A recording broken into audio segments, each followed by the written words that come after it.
vida parece um sonho, um conto de fadas para mim.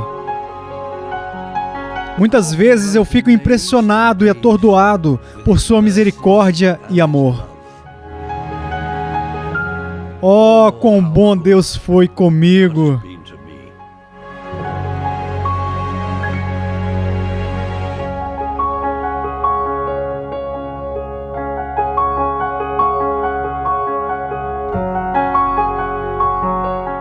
Deus foi verdadeiramente bom para Charles Spurgeon, para um dos melhores pregadores de todos os tempos.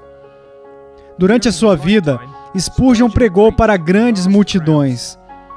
Ele proclamou fielmente durante o seu ministério as grandes verdades do Evangelho para milhões de homens e mulheres. E ele ainda faz isso hoje, mais de 100 anos após a sua morte. Eu sou um deles.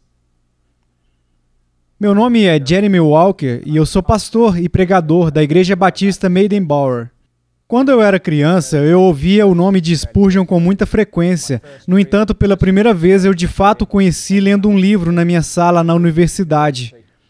Foi esse exemplar em particular, uma reimpressão moderna do New Park Street Pub, de Charles Spurgeon. A introdução do sermão deste exemplar fala da imutabilidade de Deus. E desde o primeiro momento, a leitura dele me envolveu. Spurgeon começa o seu discurso descrevendo a natureza imutável de Deus. Ele fala dos atributos, propósitos e das promessas imutáveis de Deus.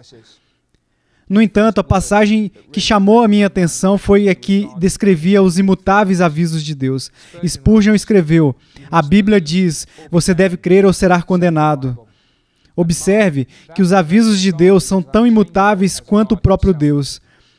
E quando milhares de anos de sofrimento infernal tiverem passado, você olhará para o alto e verá escritos ardentes dizeres de fogo. Quem não crer será condenado. Mas, Senhor, eu já estou condenado. No entanto, estará lá, continuará, isto é, para sempre. E quando milhões de eras tiverem passado, você estará exausto no meio de toda essa dor e sofrimento. Você levantará os seus olhos e verá as mesmas palavras. Ele será condenado, sem mudança, sem modificação. Spurgeon continua explicando que Deus é imutável também no atributo do seu amor. Mas o que me atraiu foi o senso da realidade espiritual de Spurgeon. E percebi, este homem fala também ao meu coração e à minha experiência.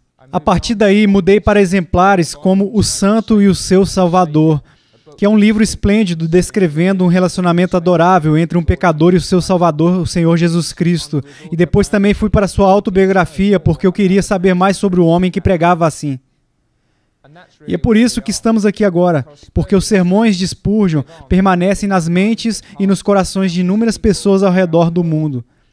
Mas quantos de nós, que amamos tanto esse homem, conhece de fato quem ele era? E essa é a intenção do nosso documentário, nos apresentar a um homem conhecido como o príncipe dos pregadores e rastrear algumas das influências que o afetaram ao longo dos anos. Partiremos em uma jornada para descobrir onde e como Spurgeon viveu. Seguiremos os seus passos, aprenderemos e desenharemos sobre o legado que ele nos deixou. Você se juntará a nós para observar o mundo através dos olhos de Spurgeon?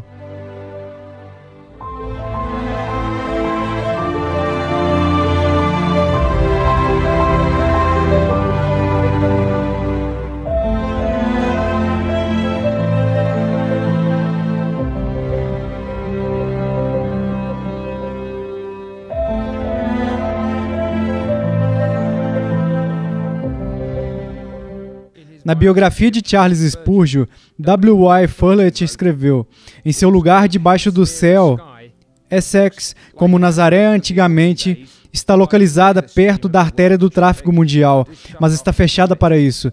E Spurgeon, em contato com a vida do seu tempo, longe dela e com os olhos fixos nos vastos céus, se lembra da sua terra natal.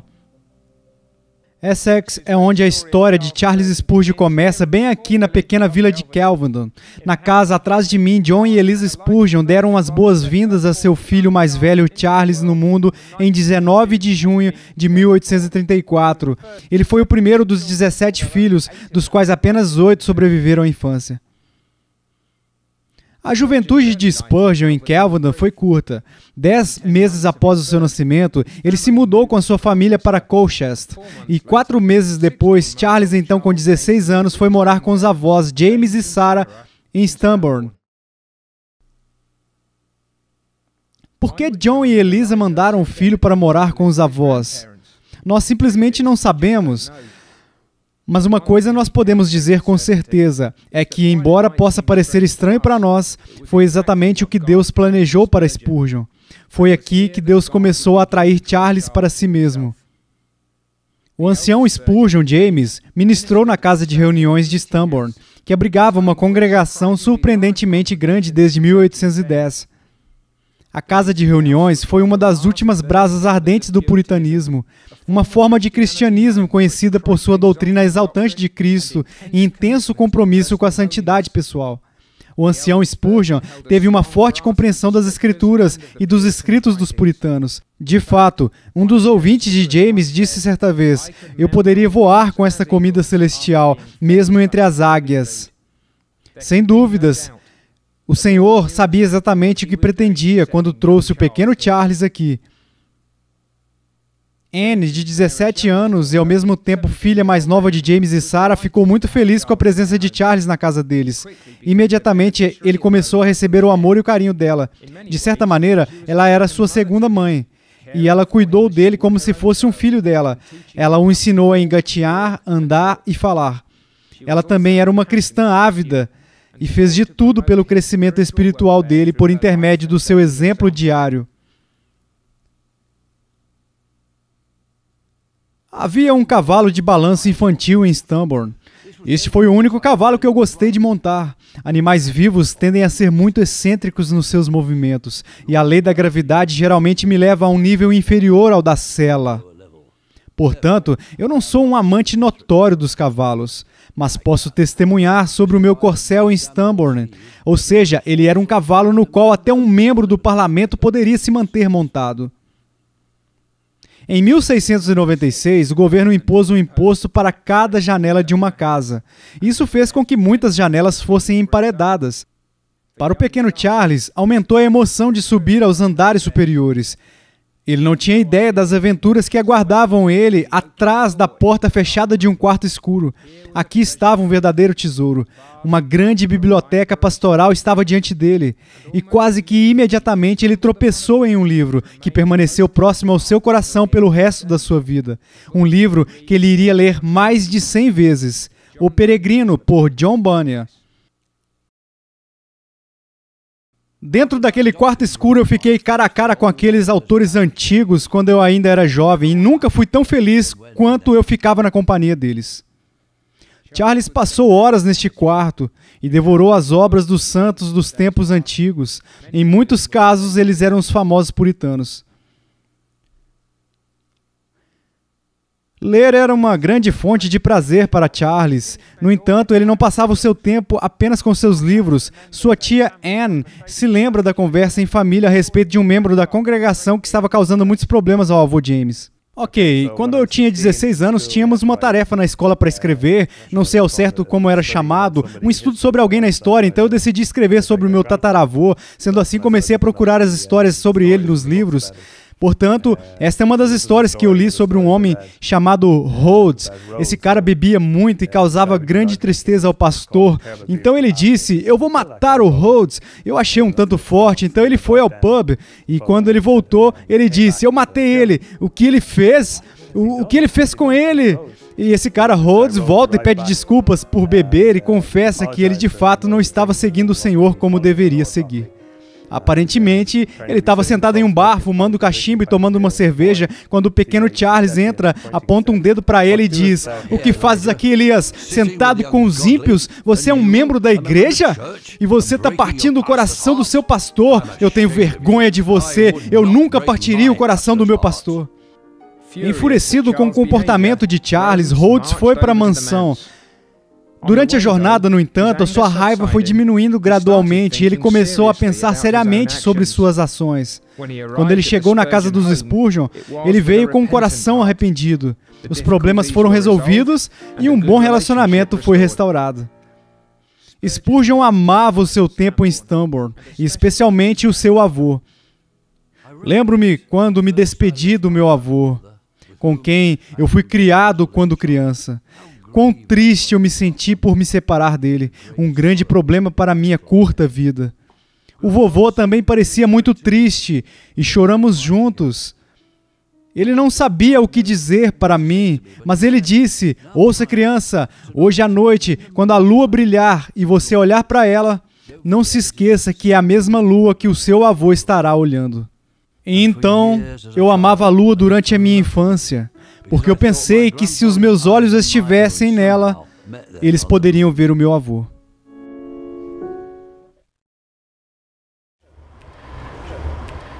Estamos no início de Hyde Hill, em Colchester, onde Charles, após o seu retorno, morou com seus pais novamente. Foi a primeira vez que ele esteve no meio dos seus irmãos e irmãs, e como o mais velho dos irmãos, ele naturalmente se tornou o líder deles. Se eles estavam brincando juntos ou pregando para eles por detrás de um púlpito de palha. O pequeno Charles, no entanto, não fazia ideia de que em breve estaria em um púlpito real e pregaria o evangelho a dezenas de milhares de ouvintes.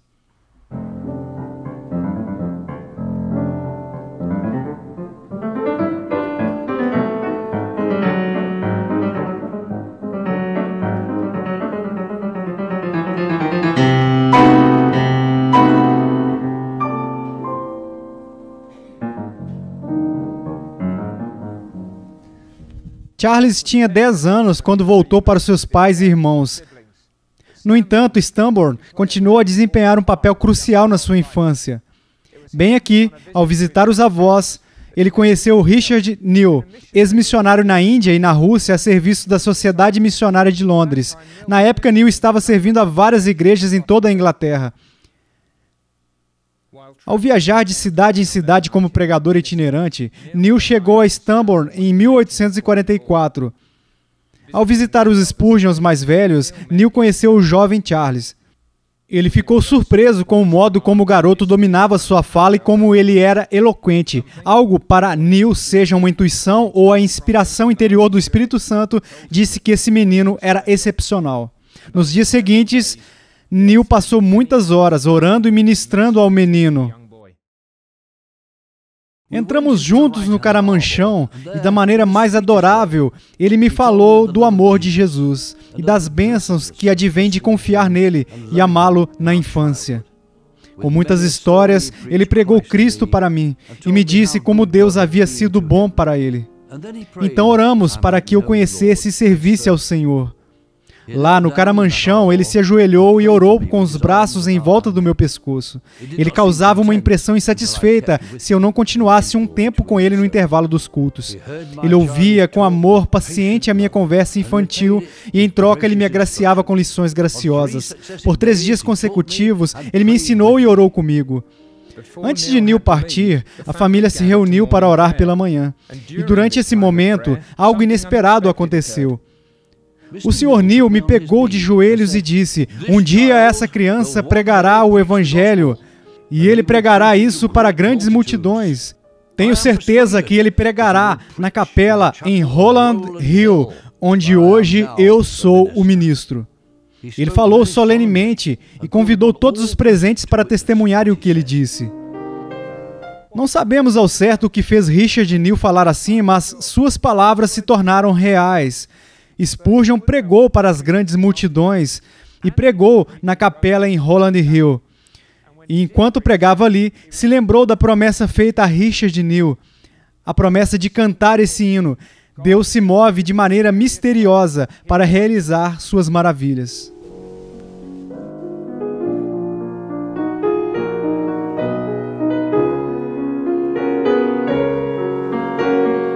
Desde os primórdios de Charles, ficou claro que ele era um garoto excepcionalmente brilhante. Ele preferia atividades acadêmicas a esportes, principalmente porque, como ele próprio admitiu, ele poderia lidar com um livro melhor do que com uma bola ou um taco. Aos 14 anos, ele foi enviado para o Colégio Santo Agostinho, em Maidstone. Embora ele tenha permanecido nessa escola local por apenas um ano, antes de se mudar para a Newmarket Academy, Spurgeon considerou esse período um dos mais importantes de sua vida. Entre as pessoas que ele conheceu na escola estava um clérigo, Um homem bom, como Charles o chamava, que o convenceu da necessidade do batismo na vida do crente. Spurgeon, ele disse, você nunca foi devidamente batizado. Sim, senhor, eu fui. Meu avô me batizou em uma pequena fonte e ele é um pregador, então eu acredito que ele fez certo. Ah, mas você não tinha fé e nem arrependimento, então você não era elegível para ser batizado. Por quê, senhor? O que isso tem a ver com o batismo? Todos os bebês são batizados. Como você sabe disso? O livro de orações não diz que fé e arrependimento são necessários para o batismo? Afinal, essa doutrina é tão bíblica que ninguém deve negá-la. Escute, Charles, vou te dar um tempo até a próxima semana para descobrir se a Bíblia fala de fé e arrependimento como qualificações necessárias para o batismo. Spurgeon tinha certeza da sua vitória naquele momento, mas quando ele procurou sua Bíblia e sua memória, ele entendeu que foi derrotado, tomando uma decisão. Naquele momento, eu decidi que se a graça de Deus realizasse uma mudança em mim, só então eu seria batizado. Então depois eu disse ao meu amigo, eu não devo ser acusado por batismo impróprio, pois não tinha nada a ver com isso na época. Esse erro, se houver, recaiu sobre meus pais e avós. Anos depois, Spurgeon visitou a escola de novo. Durante essa visita, ele disse que não podia deixar de louvar a Deus por... Não muito tempo depois que eu saí da escola, ele me levou a ter fé em Cristo, a descansar nele e a encontrar a vida eterna.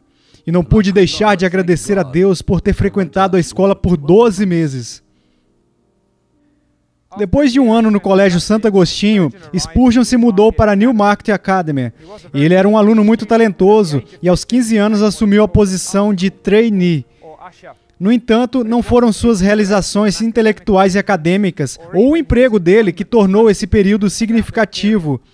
Foi durante esse período que o Senhor usou várias pessoas e elas tiveram considerável influência espiritual sobre o jovem Charles. E uma das mentoras mais importante e ao mesmo tempo mais improvável, uma cozinheira chamada Mary King. Ela era uma boa alma velha e costumava ler a versão standard. De fato, sua doutrina calvinista não adulterada era meiga.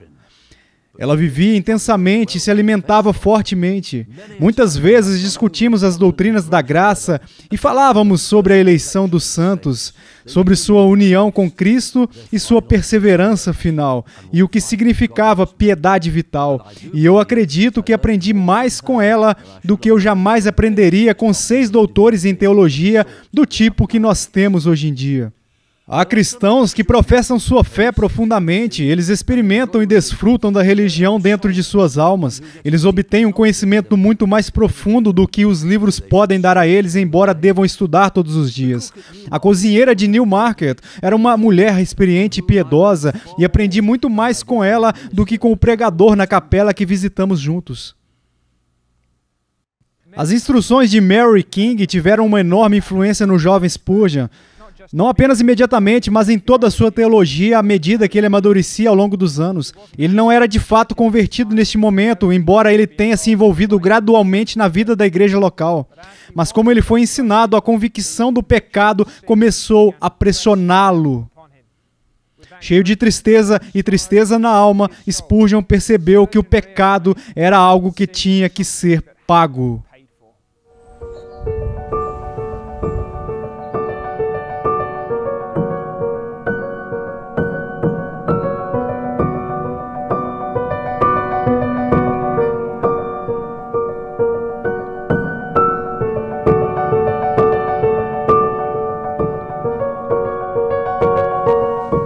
Spurgeon era filho de um pregador e também era neto de um pregador. Muitos o chamariam de filho de pastor. Ele cresceu cercado pela mensagem do Evangelho e a teologia dos puritanos. No entanto, ele ainda evitava o Evangelho no seu coração. Desde a infância ouvi falar da obra salvadora no sacrifício de Cristo, mas profundamente na minha alma eu não conhecia muito a respeito dele, como se eu tivesse nascido no meio de uma tribo de Hottentot. A luz brilhava, mas eu era cego. Era necessário que o Senhor me esclarecesse o assunto. O Senhor, em sua misericórdia, deixou o assunto claro para Spurgeon. Não através de um grande evento, mas através de um simples sermão. Charles entrou nesse edifício como um jovem perturbado, mas ele saiu como um homem nascido de novo em Cristo, tudo pela graça de Deus. Um homem muito magro estava atrás do púlpito. Ele abriu a sua Bíblia e começou a ler as seguintes palavras: Olhai para mim e sede salvos, vós todos os limites da terra. Ele olhou para mim e, como se ele me conhecesse profundamente, ele disse: Jovem, você está encrencado. Bem, eu tinha certeza que sim. Então ele continuou: se você não se voltar para Cristo, nunca estará livre. Então, levantando as mãos, ele gritou, como acredito eu que apenas um metodista primitivo poderia fazer: Olhe, olhe, olhe, apenas olhe, ele afirmou. Eu imediatamente enxerguei o caminho da salvação. Oh, naquele momento eu flutuei de alegria. Spurgeon voltou para casa naquele dia e os seus pais imediatamente viram a diferença nele. A expressão em seu rosto havia mudado. Ele estava sorrindo e tinha um olhar alegre e contente. Ele não era mais um menino melancólico, mas inteligente e ativo. Naquela mesma noite, o recém-nascido Charles visitou a Igreja Batista Eldland com sua mãe. Juntos, eles adoraram a Deus como mãe e filho, e pela primeira vez, eles também adoraram como irmão e irmã em Cristo. Pouco depois, ele foi batizado na balsa do rio Corovia. Olhando para trás, eu vejo uma das razões pelas quais a palavra foi pregada na capela metodista primitiva em Colchester, com tanta bênção. De manhã cedo, eu já clamava a Deus pela bênção. Quando menino, quando eu procurava o Salvador, eu me levantava de madrugada para reservar um tempo para ler livros graciosos e buscar o Senhor.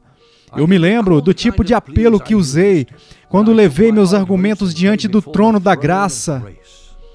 Senhor, me salve! Sua graça será glorificada se o Senhor salvar um pecador como eu. Senhor, me salva, ou estarei perdido para sempre. Não me deixe perecer.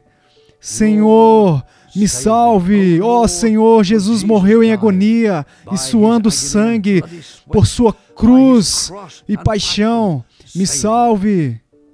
Eu sempre provava que o início da manhã é a melhor parte do dia. Eu gosto das orações que o salmista diz: pela manhã ouvirás a minha voz, ó Senhor.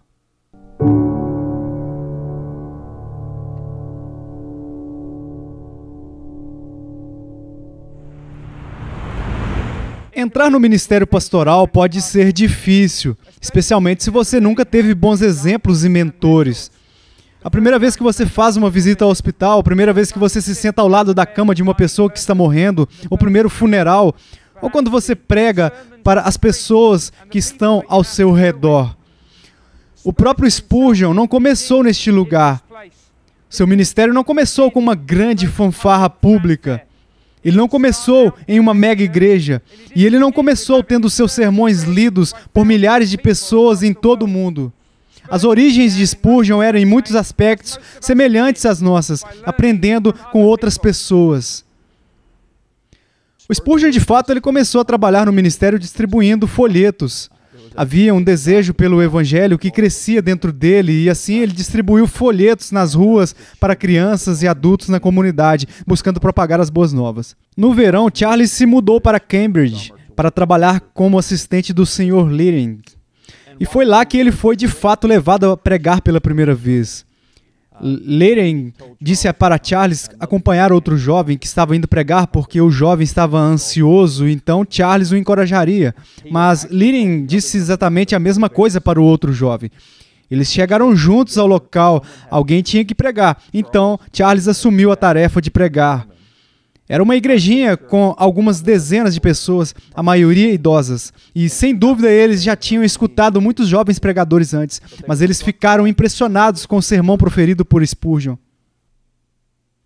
Meu texto foi: para vós outros, portanto, os que credes, é a preciosidade. Confiei que o Senhor abriria minha boca em honra ao seu querido filho. Parecia um risco considerável e uma provação difícil, mas graças ao poder do Espírito Santo, eu pelo menos contei a história da cruz. E isso fez com que as pessoas não voltassem para casa sem uma palavra. Entramos no salão do térreo de uma cabana de palha. Nós cantamos, oramos e lemos as Escrituras. Então chegou a hora do meu primeiro sermão. Quanto ao tempo, se era longo ou breve, não me lembro agora. Não foi tão difícil quanto eu temia, mas fiquei feliz por poder encerrar o sermão corretamente. Então nós cantamos o último hino. Para minha alegria, não chorei nem interrompi o sermão no meio. Nem me faltou palavras e o céu, tão desejado, seguia à vista. Eu terminei o sermão e peguei o livro com os hinos. Mas, para minha surpresa, uma voz envelhecida gritou: Deus te abençoe! Quantos anos você tem? Eu respondi solenemente: aguarde o culto terminar antes de fazer perguntas desse tipo. Agora vamos cantar. E cantamos. O jovem pregador pronunciou a bênção e então iniciou um diálogo que se transformou em uma conversa amigável e calorosa, onde todos pareciam participar. Quantos anos você tem? Foi uma das principais perguntas. Tenho menos de 60 anos, foi a resposta. Sim, e menos de 16, a senhora idosa respondeu. Não importa a minha idade, vamos pensar em Cristo, o Senhor, e quão precioso Ele é. Era tudo o que eu poderia dizer. Aos 17 anos, ele se tornou pastor da igreja de uma vila em Wonder Beach. Ele deixou o emprego na escola e começou a pregar aos 17 anos. Ele ficou conhecido como o menino pregador dos fãs. E imediatamente, essa congregação, minúscula congregação guerreira, ganhou vida. E a notícia sobre o jovem fenômeno começou a se espalhar. Ele demonstrava dons além de sua vida e a capacidade de transmitir a palavra de Deus de uma maneira criativa e poderosa. Isso, em harmonia, despertou aquela congregação. Essa igreja foi um divisor de águas para Spurgeon. A pequena igreja local cresceu de 40 para cerca de 450 pessoas.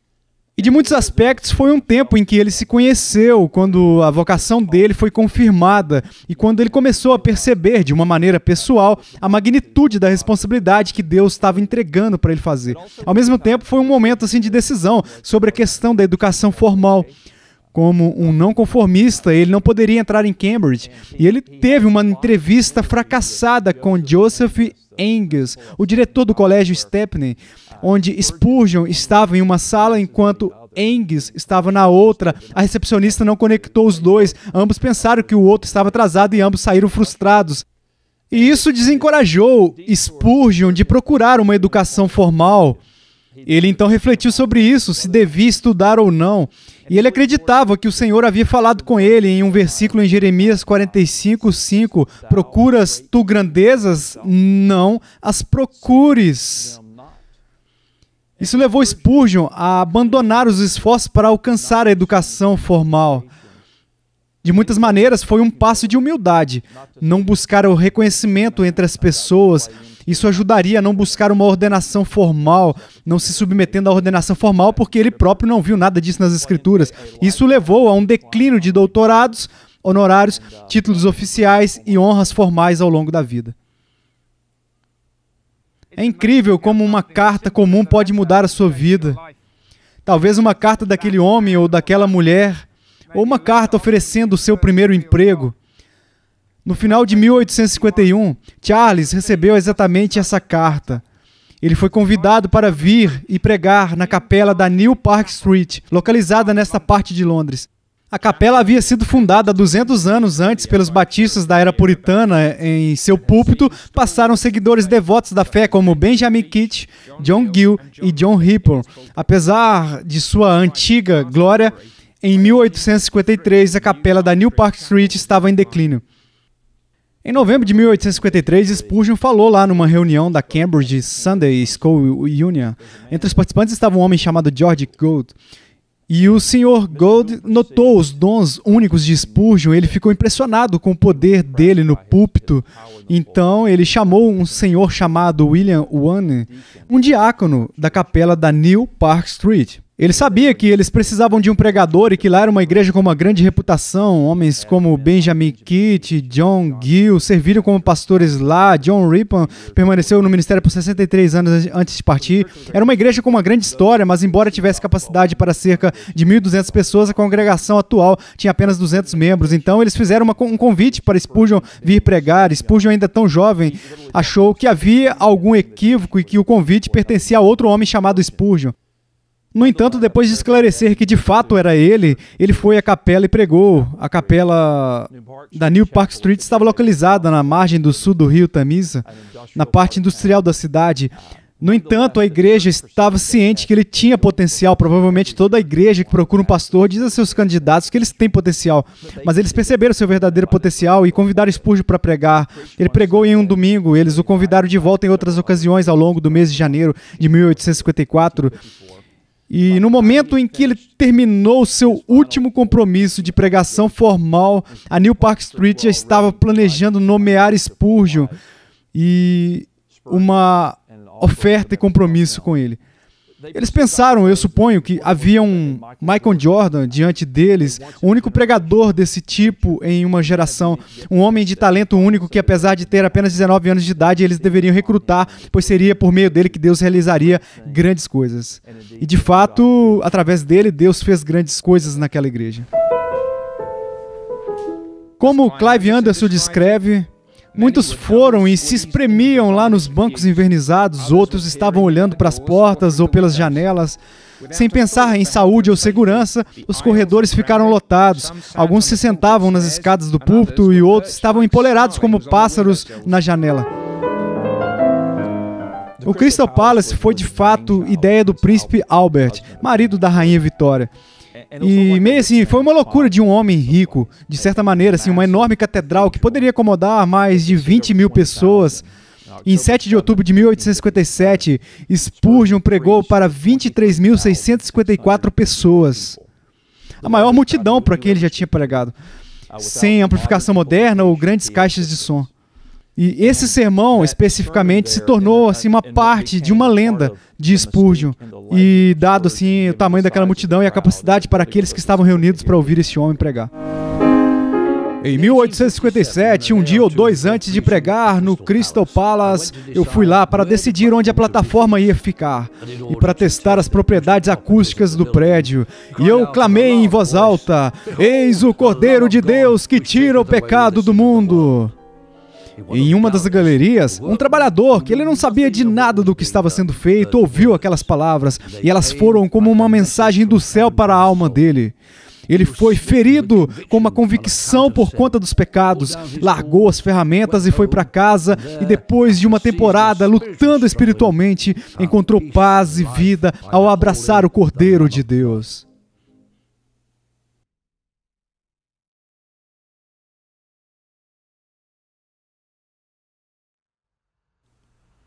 À medida que o Senhor trabalhava por intermédio do ministério de Spurgeon, a congregação da capela da New Park Street começou a sentir apertada. Cultos de domingos ficaram lotados. Isso significava que eles precisavam procurar outros lugares para alugar, incluindo o Surrey Gardens Music Hall. Mas lá também, milhares de pessoas lotavam o lugar para escutar Spurgeon, de forma ousada e claramente proclamar a verdade de Jesus. Mas algo tinha que mudar. E então, em março de 1861, a congregação se mudou para o tabernáculo metropolitano. Havia assentos para 5.000 pessoas, com espaço para mais 1.000 pessoas em pé. Era a maior igreja daqueles dias. A multidão lotada assim para ouvir Spurgeon necessitava de um salão maior, uma construção maior e uma campanha assim maior. E a construção lá do tabernáculo metropolitano foi uma de suas conquistas assim marcantes e se tornou por si só uma grande marca do ministério de Spurgeon.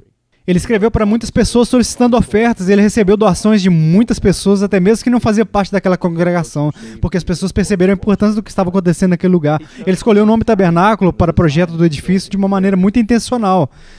A palavra tabernáculo se refere à ideia de que toda a vida e o ministério devem ter um senso de temporário, significando assim que a nossa morada final para a igreja e para si mesmo estaria no céu. Então, para tomar assim para si essa noção de sendo este um local temporário, mas também escolhendo muito claramente um estilo grego. Spurgeon dizia que havia duas línguas que foram abençoadas de maneira especial, hebraico e grego. Ele denunciou a língua romana como uma vira-lata. Ele não queria um edifício gótico, mas um edifício grego. Ele projetou o tabernáculo para que tanto o nome quanto o estilo tivessem um forte significado espiritual e religioso. Em 1887, John D. Rockefeller e Augustus Strong foram ao tabernáculo ouvir Spurgeon pregar. E uma das coisas que os dois homens perceberam foi essa ideia de que o sucesso de Spurgeon dependia da sua piedade, sua fé, sua vida de oração. Essas três coisas. Spurgeon nunca procurou os holofotes. Ele nunca procurou fama ou popularidade. De fato, o oposto é verdade. Quando você lê algumas orações dos primeiros sermões que Spurgeon pregou, você tem a sensação de que ele é totalmente dependente do Espírito Santo e completamente indigno do chamado que o Senhor deu a ele. Ele resistiu a essa denominação que quase começou em torno dele, chamado Spurgeonismo. É incrível que você e eu andemos nas ruas e vejamos Primeira Igreja Batista Spurgeon, Segunda Igreja Batista Spurgeon, como fazemos nas igrejas wesleyanas. Uma vez perguntaram a Spurgeon, qual é o segredo do seu sucesso? E ele disse, o meu povo ora por mim. Então aqui, você tem um homem comum, completamente comprometido com a oração extraordinária que Deus usou para mudar o mundo. Durante todo o restante da vida pública de Spurgeon e durante o seu ministério pastoral, o tabernáculo metropolitano seria sua casa. Aqui, debaixo dos seus cuidados, a igreja se tornou um organismo evangélico próspero, se alegrando com a vida cristã com vigor e atividade. E foi aqui, quando sua saúde permitia, ele pregaria o evangelho semana após semana até o seu sermão final, no dia 7 de junho de 1891. Nunca houve alguém como ele entre os escolhidos dos príncipes. Ele sempre é encontrado na parte mais difícil da batalha. Quando o vento sopra frio, ele sempre toma o lado sombrio da colina. O lado mais pesado da cruz já sempre sobre os seus ombros. Se ele nos pedir para carregar um fardo, ele carrega também. Se houver algo que seja gracioso, generoso, gentil e terno, generoso e superabundante em amor, você sempre encontrará nele. Esses 40 anos ou mais eu o servi. Bendito seja o seu nome, e eu não tive outra coisa que não o seu amor. Eu ficaria feliz de continuar mais 40 anos no mesmo precioso serviço aqui abaixo, se assim lhe agradasse. Seu serviço é vida, paz e alegria. Oh, que você encontre ele imediatamente. Deus o ajude a se alistar debaixo da bandeira de Jesus ainda hoje.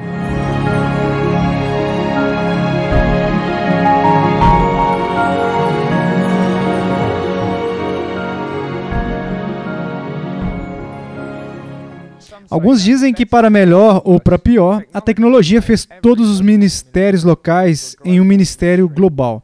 Agora mesmo, eu posso ouvir sermões de um homem como John MacArthur no meu telefone, enquanto sigo os tweets de Kevin DeYoung ou ler um livro de R.C. Sproul. Eu poderia fazer tudo isso de uma só vez se eu quisesse, mas imagine um homem tendo esse tipo de influência. Um homem que teve essa propagação do evangelho no seu coração e nas suas mãos. Esse era Charles Spurgeon. Spurgeon era comprometido principalmente com a sua igreja local. O seu apego ao tabernáculo metropolitano era exemplar.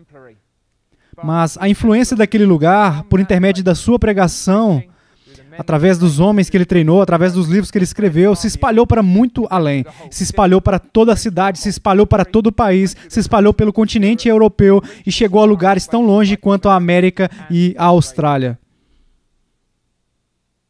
Um dos primeiros livros de Spurgeon foi Smooth Stones Taken from Ancient Brooks. E Ancient Brooks, isso é uma brincadeira, na verdade, com o nome do puritano Thomas Brooks. E é uma coleção de histórias. Spurgeon se casou em 1856 com Susanna Thompson. E enquanto ele ainda era noivo dela, na verdade, ele pediu a Suzy para ajudar ele a editar esse livro. Então é um dos primeiros. Houve o outro também, um tanto antigo, com o nome de um santo e o seu salvador. Ele foi concebido em 1854, de modo que ele é de fato anterior a Smooth Stones Taken from Ancient Brooks. Mas não foi publicado até 1857, quando conheceu Joseph Passmore, que era diácono da capela de New Park Street em Londres. Os dois homens se tornaram grandes amigos e seria ali o editor dele pelo resto de sua vida. E também o seu parceiro, James Alabaster. O primeiro sermão que Spurgeon publicou com esses dois novos parceiros foi a imutabilidade de Deus no dia 7 de janeiro de 1855. E os sermões de Spurgeon foram publicados pela Passmore e Alabaster durante todo o caminho até 1917, quando, durante a Primeira Guerra Mundial, houve falta de papel que os impediu de produzir mais. Então, alguém pode perguntar, por que Spurgeon é um ministério tão importante? E uma resposta para isso é que, no século XIX, você não tinha internet. O que você tinha estava sendo publicado. E Spurgeon não era um teólogo sistemático, no sentido como João Calvino, por exemplo, foi. Ele nunca se sentou para escrever sua teologia sistematicamente. Mas havia uma sistemática implícita na sua teologia. E isso foi entregue organicamente. Isso foi encontrado organicamente nos seus sermões. E então, a publicação permitiu que a teologia de Spurgeon se disseminasse por todo o mundo.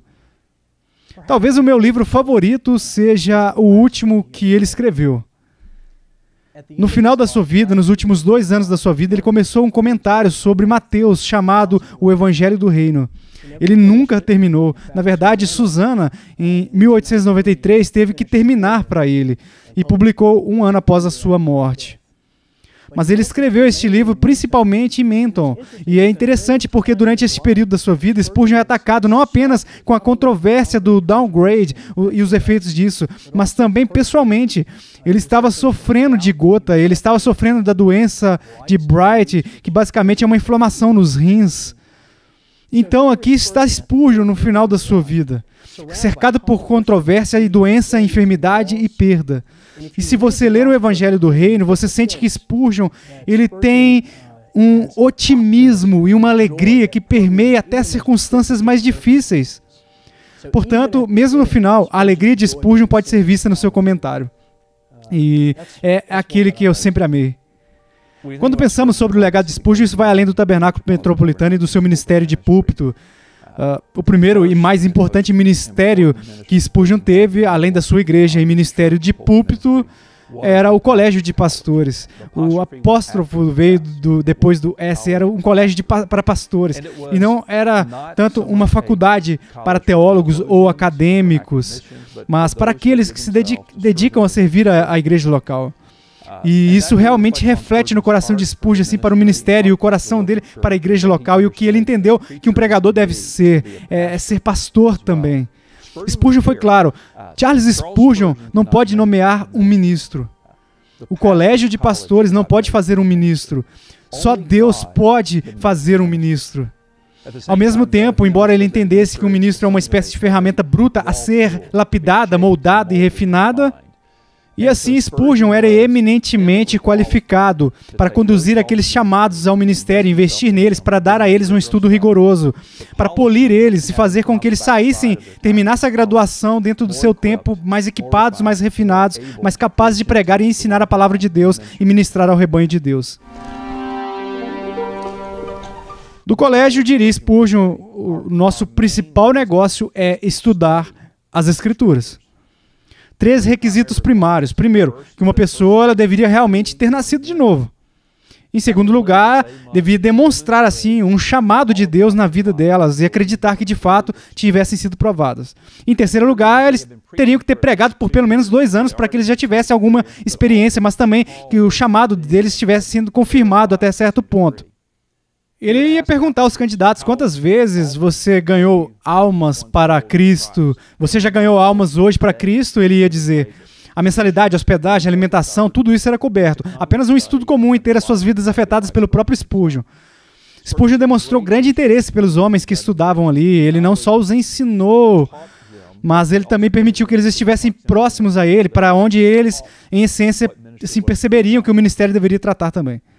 De tudo o que eu gostaria de dizer, esta é a soma. Meus irmãos, preguem a Cristo, sempre e cada vez mais. Ele é todo o Evangelho. Sua pessoa, ofícios e trabalho devem ser nosso grande tema abrangente. O mundo precisa ser informado do seu Salvador e da maneira de alcançá-lo. A justificação pela fé deveria ser muito mais do que já é o testemunho diário dos púlpitos protestantes. E se com essa verdade mestra deveria haver uma associação mais geral das demais grandes doutrinas da graça, pois elas são o melhor para a nossa igreja e nossa era. Se com o zelo dos metodistas nós podemos pregar a doutrina dos puritanos, um grande futuro estará diante de nós. O fogo de Wesley e o combustível de Whitefield causará um incêndio que fará toda a floresta do erro pegar fogo e aquecerá a própria alma desta terra fria. Não somos chamados para proclamar filosofia e metafísica, mas o evangelho simples. A queda do homem, sua necessidade de um novo nascimento, perdão por intermédio da expiação e salvação como resultado da fé. Estes são os nossos machados de batalha e armas de guerra. Nós temos o suficiente para aprender e ensinar essas grandes verdades, e maldito seja aquele aprendizado que nos desvie de nossa missão, ou aquela ignorância deliberada que nos aleijará em sua busca. Na época da sua morte, em 1892, a faculdade havia treinado cerca de 863 homens. 627 deles serviam em denominações batistas como pastores. Mais da metade das novas igrejas fundadas em sua denominação de 1865 a 1877 foram pastoreados por homens treinados por Spurgeon na faculdade. Quando olhamos para o legado do colégio chegando ao século XX, continuou a surtir efeito. Owen foi treinado na faculdade, ele foi uma figura influente nos avivamentos galeses. Graham Scroggie foi treinado na faculdade, que foi um famoso líder do movimento Kesmick. Ele também foi o mentor do grande pregador britânico Stephen Holford. Quando você entra na segunda metade do século XX, talvez a figura principal associada à faculdade foi George Beasley Murray.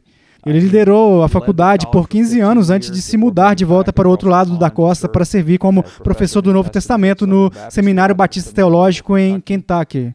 Ao longo do século XX, embora com o passar do tempo e a escola, de algumas maneiras, afastou-se Spurgeon, ainda podemos ver os efeitos do legado de Spurgeon através da escola, incluindo aqueles treinados na faculdade em que serviram em ministérios ao longo do século XX. Tiago nos diz que a fé sem obras é morta. E Spurgeon era, acima de tudo, um homem de fé. Ele era fiel na sua pregação do Evangelho no púlpito, fiel na publicação da verdade nos livros e folhetos. Também era fiel no treinamento de futuros pastores, pregadores e líderes para a igreja. Mas Spurgeon era fiel não apenas em palavras, mas também em ações. E ele levou a sério o chamado da Bíblia para cuidar de viúvas, órfãos e aqueles em dificuldade. Uma das maneiras que isso aconteceu foi quando, em 1866, o Senhor deu planos para a fundação do orfanato de Stockwell. E, aparentemente, quando ele estava tentando iniciar o orfanato, ele estava buscando dinheiro, eles oraram por isso e receberam uma doação de 20 mil libras de uma senhora. E ele pensou que havia sido um erro, que ela realmente não quis doar 20 mil libras. Então, ele conseguiu organizar uma entrevista com ela. E eu estou aqui para falar com você e agradecer pela doação amável de 200 libras. E ela disse, 200 libras? Eu pensei que havia colocado 20 mil. Ele respondeu, não, você realmente colocou, mas eu não queria cometer um erro e assumir que você realmente queria doar 20 mil libras. Eu pensei que você poderia ter colocado zeros a mais por acidente, mas ela realmente tinha doado 20 mil libras e esse foi o dinheiro que eles usaram para fundar o orfanato. Está colocado de uma maneira muito pesada no nosso coração para animar nossos amigos a resgatar alguma da influência escolástica das mãos dos nossos adversários. Já desistimos demais das nossas crianças e as entregamos ao inimigo, e se o clero tivesse a habilidade de segurá-las, os danos poderiam ser terríveis. As nossas escolas de sábado neutralizaram em grande parte o mal, mas não devemos deixá-lo existir ainda mais. Um esforço ainda maior deve ser feito para multiplicar os dias das nossas escolas e torná-las distintivamente religiosas, ensinando o Evangelho nelas e labutando para trazer as crianças, ainda crianças, ao Senhor Jesus. O discurso bobo dos não sectários está fazendo com que se enganem e entrem nas instituições das escolas em que a parte mais importante da sabedoria, ou seja, o temor do Senhor, é completamente ignorado. Nós confiamos que essa loucura será abandonada hoje e que veremos escolas em que tudo o que acreditamos e amamos será ensinado aos filhos dos nossos adeptos pobres. Quando a senhora Hiller leu essas palavras, juntamente com o apelo de estabelecer escolas religiosas de ordem superior, ela percebeu que poderia ter encontrado o caminho para realizar algo que ela desejava profundamente. Ela sentia uma simpatia especial por meninos sem pai. Então ela escreveu para Spurgeon contando a ele esse desejo e pedindo a sua ajuda para realizar esse trabalho. O que ela não sabia era que o Senhor tinha preparado Spurgeon para tal proposta, por intermédio de uma experiência notável na última reunião de oração no tabernáculo na segunda-feira à noite, onde Spurgeon disse: "Caros amigos, somos uma igreja enorme e deveria estar fazendo mais para o Senhor nessa grande cidade. Quero que oremos hoje à noite para que Ele nos envie um novo trabalho. E se precisarmos de dinheiro para realizar, vamos orar para que os meios também sejam enviados." O Senhor realmente estava para lhes enviar aquele novo trabalho. Enquanto oravam, William Onen, um membro da igreja e um poderoso homem de oração, foi até o pastor C. Welton, que era então um estudante na faculdade, e ele disse a eles: "Está tudo bem, Welton? Vocês podem orar pela conversão de pecadores?" Alguns dias depois, uma viúva com o nome de Mr. Hillard escreveu para aquele querido pastor oferecendo-lhe a soma de 20.000 libras, com o objetivo de estabelecer um orfanato para meninos sem pai. O novo trabalho havia sido dado, junto com o dinheiro para começar. E assim o orfanato Stockwell nasceu, e assim como Elton havia sido persuadido, ele nasceu de orações. Em 1866, Spurgeon abriu o orfanato em Stockwell. Na verdade, 2 fatores motivaram ele a fazer isso. O primeiro foi a necessidade óbvia e aparente da década de 1860 em Londres. Havia crianças desabrigadas na rua, a pobreza era enorme. Obviamente, não havia leis sobre trabalho infantil, então havia uma necessidade urgente, praticamente inevitável. Em segundo lugar, foi uma viagem que ele fez. Ele tinha feito essa viagem 2 anos antes, visitando o orfanato George Miller, em Bristol, em 1854. Spurgeon disse a respeito de Miller: ele era um homem celestial. Ele disse que ele nunca tinha ouvido tal sermão na vida dele como ele tinha ouvido lá. E inspirou Spurgeon a fazer algo pelos órfãos da sua comunidade. Mas ele não queria apenas assim um aglomerado que equivalia a um complexo prisional, tipo isso, para manter os filhos. Ele concebeu um cenário muito mais paternalista, podemos até dizer um cenário maternalista, e ele tinha mães da casa para supervisioná-los. Era mais um ambiente familiar, uma estrutura domiciliar, para não buscar apenas atender às suas necessidades físicas, mas às necessidades espirituais também. O orfanato Stockwell permaneceu aberto até Londres ser bombardeado durante a Segunda Guerra Mundial. Posteriormente foi renomeado para cuidados infantis de Spurgeon e hoje é conhecido simplesmente como Spurgeons, oferecendo proteção, cuidado e apoio a milhares de crianças vulneráveis em todo o Reino Unido. Mas o orfanato não foi o único trabalho de caridade em que Spurgeon estava envolvido. Na verdade, foi dito que poucos outros homens estiveram envolvidos em muitas dessas causas durante sua própria vida. Na época da morte de Spurgeon, ele estivera pessoalmente envolvido em 66 organizações de caridade distintas. Não apenas os orfanatos que nós falamos, mas mesmo coisas como a Surrey Street Mission, as escolas dominicais, a Sociedade dos Colportores, distribuindo folhetos e evangelhos em todo o país. Mas o trabalho de Spurgeon não poderia ser confinado a uma cidade ou mesmo para um país. Ele se espalhou por todo o Reino Unido e pelo continente. Onde quer que houvesse pecadores que precisassem ouvir a respeito do único Salvador. Então Spurgeon teve um grande impacto, não apenas na cidade de Londres, mas também em todo o mundo. Seu ministério permeou todos os cantos do mundo. Mas em Londres, você tem que entender o contexto. Isso estava acontecendo em Londres antes de Spurgeon chegar lá. Em Londres, houve uma grande mudança cultural da população, do campo para a cidade. Isso teve uma impressão notável em Spurgeon e também influenciou os contornos do seu ministério ali. Por exemplo, em 1859, metade da população que tinha mais de 20 anos não tinha nascido em Londres. Metade da população. A fome de 1845 na Irlanda produziu uma enorme onda de imigrantes irlandeses que vieram para Londres. Então, este enorme aumento da população em direção à cidade, misturado com esta revolução industrial, que na época de Spurgeon estava a todo vapor, produziu uma Londres preparada para Spurgeon. Spurgeon se atirou em oportunidades ministeriais.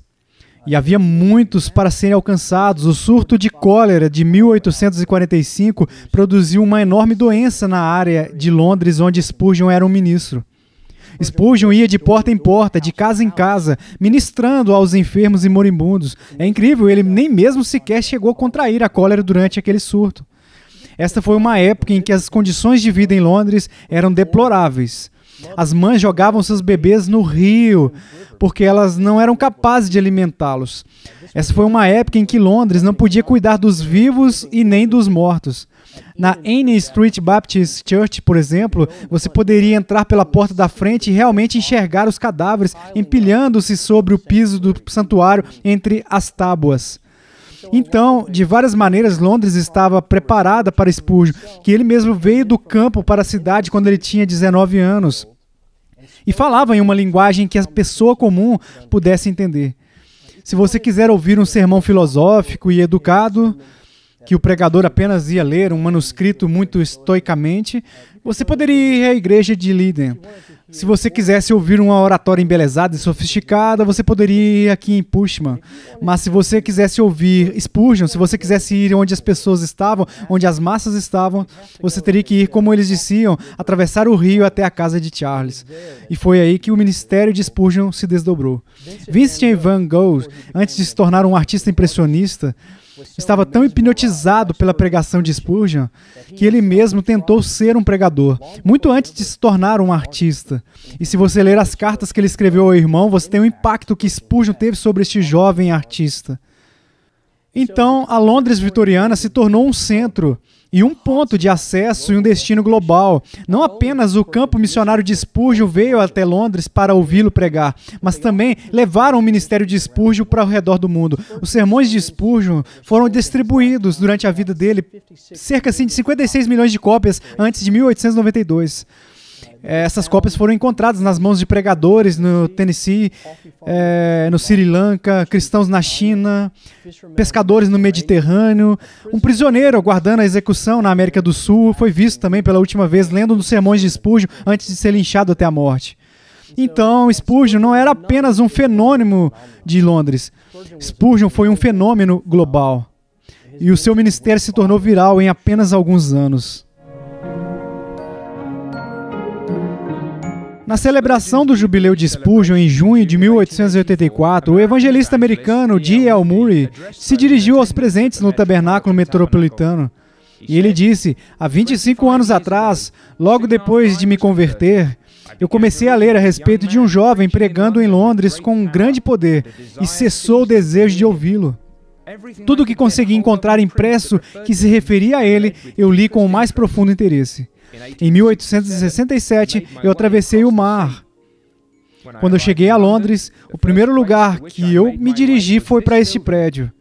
Quando voltei para a América, me perguntaram se eu tinha encontrado catedrais diferentes daqui. Eu disse às pessoas que não, pois o meu tempo tinha sido gasto escutando Spurgeon. Então, o Sr. Moody e Charles Spurgeon tiveram um relacionamento maravilhoso. É claro que Murray estava lendo Spurgeon antes mesmo de conhecê-lo. Murray foi convidado para, de fato, pregar no tabernáculo de Spurgeon mais tarde no seu ministério, mas ele visitou Londres em várias ocasiões, 1867, 72, 84. Todas essas foram oportunidades para Spurgeon e Murray se conhecerem. Spurgeon disse que Murray foi o único homem que ele conheceu quem poderia pronunciar a palavra Mesopotâmia em 2 sílabas, Mesopotâmia. E sobre Spurgeon, Murray disse: você conhece o Sr. Spurgeon? Eu sei que você me ama, mas eu garanto que te amo 1000 vezes mais. Então, eles tiveram um relacionamento divertido, eles tiveram um relacionamento saudável. Em 1884, no culto de testemunho do jubileu, Spurgeon convidou Murray para dar alguns testemunhos e observações no tabernáculo que ele fez. E Murray citou um poema nativo americano. E ele disse, a primeira linha é assim, ó, continue. A segunda linha é assim, continue. A terceira linha é assim, continue. Então Murray disse, vai em frente, Mr. Spurgeon, vai em frente, querido irmão. Deus te abençoe. Você viverá para sempre. Então, ele basicamente está dizendo, continue, irmão. Deus te abençoe, você nunca morrerá. E é interessante que Murray viu Spurgeon dessa maneira. E você pode até dizer profeticamente, porque, é claro, ele estava falando escatologicamente, no sentido de que Spurgeon nunca morreria, mas ele também estava falando, talvez, com a ideia que as palavras de Spurgeon ganhariam a vida própria. Carl Henry disse uma vez que Spurgeon é o imortal do cristianismo evangélico. O Senhor usou o seu servo Spurgeon para chamar milhares em todo o mundo das trevas para a maravilhosa luz. Spurgeon foi usado para treinar pastores e pregadores para a Igreja de Jesus Cristo em sua própria geração e nas gerações vindouras. E por meio da sua obediência ao comando do Senhor, centenas de milhares de crianças e jovens encontraram esperança e ajuda que não encontrariam em nenhum outro lugar. É o tipo de impacto e influência com que a maioria das pessoas só pode sonhar. E ainda é o impacto e influência que Deus deu a um homem, o seu servo, Charles Haddon Spurgeon. Que graça incrível!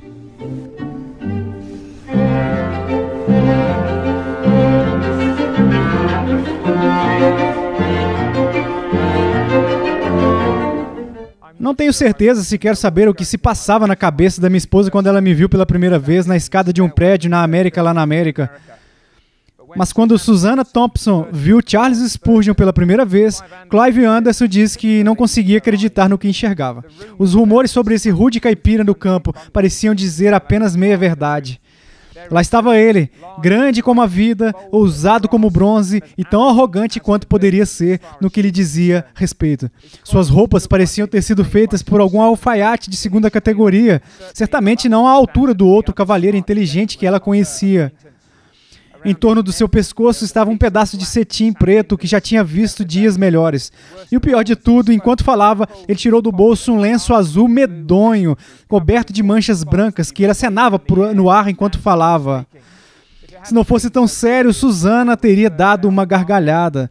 Na verdade, se alguém tivesse dito a ela que este era o homem com quem ela iria se casar, ela teria pensado que eles eram loucos, mas ela se casou com ele. Susannah nasceu em 15 de janeiro de 1832. Seu pai e sua mãe às vezes frequentavam a capela da New Park Street enquanto James Smith servia como pastor lá, e Susannah os acompanhava. Quando menina, ela percebeu que precisava de um salvador, mas se ela era verdadeiramente regenerada ou não naquele ponto, somente o Senhor sabe. Independentemente disso, quando ela se viu mais uma vez na capela da New Park Street, era mais para agradar os seus amigos do que ela mesma. E ela não esperava encontrar o seu coração novamente aquecido pelo Evangelho. Mas não demorou muito para que os sérios apelos de Spurgeon a despertassem. E ela percebeu que a sua vida de indiferença e falta de serviço estava longe de ser o que deveria ter sido. Gradualmente, eu fiquei alarmada com o meu estado de apostasia, e então, por um grande esforço, eu procurei a ajuda espiritual e orientação do Sr. William Waney. Ele era um obreiro ativo na escola dominical na New Park Street e um senhor verdadeiro, com um grande coração e consolador de jovens peregrinos. Ele pode ter contado ao novo pastor a respeito de mim. Não posso dizer, mas um dia fiquei muito surpresa ao receber o do Sr. Spurgeon, uma cópia ilustrada do Peregrino, em que ele havia escrito na inscrição, Senhorita Thompson, com desejos do seu progresso na abençoada peregrinação de Charles Spurgeon, 20 de abril de 1854. Se Spurgeon tinha algum pensamento nessa fase a respeito de Susannah como algo mais do que uma alma lutando a caminho da cidade celestial, não temos certeza. Mas em pouco tempo, aquele conhecido casual aprofundou em amizade genuína. E em seguida avançou ainda mais em profundo amor um pelo outro. Então, no dia 2 de agosto de 1854, no jardim do avô de Susannah, eles ficaram noivos, prometendo o coração de um ao outro. Fullerton descreveu Susannah com o seu coração apaixonado e rosto doce e moldurado pelos cachos que caíam de cada lado dela. E ele, com os olhos claros, cérebro ágil, colarinho alto, gravata branca e um dente saliente. O namoro deles durou mais de um ano, com Susannah sendo batizada por Charles na New Park Street no dia 1º de fevereiro de 1855. O casal então se casou no dia 8 de janeiro de 1856, com 2.000 pessoas lotando a capela e as ruas adjacentes apinhadas. O Dr. Alexander Fletcher, da Finsbury Chapel, realizou a cerimônia. Então, a noiva e o noivo partiram para uma breve visita a Paris. 12 dias depois, o pregador já estava de volta ao seu púlpito e, posteriormente, o Sr. e a Sra. Spurgeon foram recebidos publicamente pela congregação. 9 meses depois, no dia 20 de setembro, eles deram as boas-vindas a 2 filhos gêmeos, Charles, o mais velho, em homenagem ao pai, e Tomé, que foi batizado em homenagem ao apóstolo. Spurgeon era um homem excepcionalmente ocupado, mas o seu ministério nunca se tornou a sua amante. O seu coração sempre pertenceu inteiramente a Susana. Ela era sua companheira constante na vida e no serviço, até o fim dos seus dias juntos. Eles eram uma equipe no casamento e também no ministério. Susana sofreu uma cirurgia mal sucedida. Isso a deixou inválida por cerca de 15 anos. E durante esse tempo, Charles fez o melhor para cuidar dela e vice-versa. Susana cuidou de Charles quando ele adoeceu com gota e doença renal e um museu de outras doenças. Um psiquiatra licenciado com o nome de Enel Deal realmente diagnosticou os sintomas de Spurgeon como sendo bipolares. Ele disse que se Spurgeon estivesse vivo hoje, ele seria tratado com terapia, e esse é provavelmente o caso. Olha, Spurgeon chorava às vezes sem saber a causa. Às vezes Susana encontrava com Spurgeon e ele estava prostrado no seu rosto, assim, dentro do escritório, e ele tinha não apenas problemas externos, mas também problemas endógenos dentro de si. Ele estava clinicamente deprimido. E os dois, eles eram uma equipe no ministério e no casamento. Adorei o episódio em que Susana estava dormindo e ela ouviu Spurgeon dizer algo durante o sono dela. E em vez de colocar um travesseiro sobre a cabeça, ou talvez colocar um travesseiro na cabeça dele, ela decidiu pegar uma caneta e um papel e tomar nota do que ele estava dizendo. Era sábado à noite. Spurgeon não havia preparado um sermão para o dia seguinte. Ele geralmente ficava no sábado à noite. Então, na manhã seguinte, Spurgeon acordou e Susana entrega a ele uma cópia das anotações que ela havia feito à noite. Acontece que este era o sermão que Spurgeon ia pregar, e ele pregou aquela mesma mensagem no púlpito naquele dia. Então, eles eram elogios um ao outro. Em 1875, Charles Spurgeon publicou suas famosas palestras para os meus alunos. E foi então que Susana deu uma olhada no livro e disse: não seria ótimo se pudéssemos oferecer uma cópia disso a todos os ministros da Inglaterra? E se pudéssemos colocar nas mãos de cada ministro na Inglaterra uma biblioteca teológica que eles não pudessem pagar? Spurgeon disse: vamos fazer isso. Então, de repente, você tem esse novo ministério fundado. Havia 66 ministérios no tabernáculo e este era um deles, o Ministério do Fundo de Livros. Então, 27 anos depois que o Ministério do Fundo de Livros começou, havia 199.315 volumes teológicos que Susana foi capaz de colocar nas mãos de ministros em toda a Inglaterra para aumentar a compreensão deles sobre teologia e também a erudição bíblica deles. Susana e Charles tinham o tipo de amor que todos nós devemos aspirar. Foi um amor que os conduziu em tempos de provações, doenças e tragédias. Era um amor que estava enraizado, não apenas no prazer um do outro, mas fundamentalmente na união deles com o Senhor Jesus Cristo. Como a própria Susana diria, como está registrado na autobiografia de Charles, o amor deles era um amor que nunca iria desaparecer. Ah, meu marido, os benditos laços terrenos que recebemos com tanto entusiasmo estão dissolvidos agora. E a morte te escondeu dos meus olhos mortais. Mas nem mesmo a morte pode separar você de mim, ou cortar o amor que unia os nossos corações tão intimamente. Eu sinto isso vivendo e crescendo ainda, e acredito que encontraremos um desenvolvimento espiritual pleno somente quando nos encontrarmos na terra da glória e adorarmos juntos diante do trono.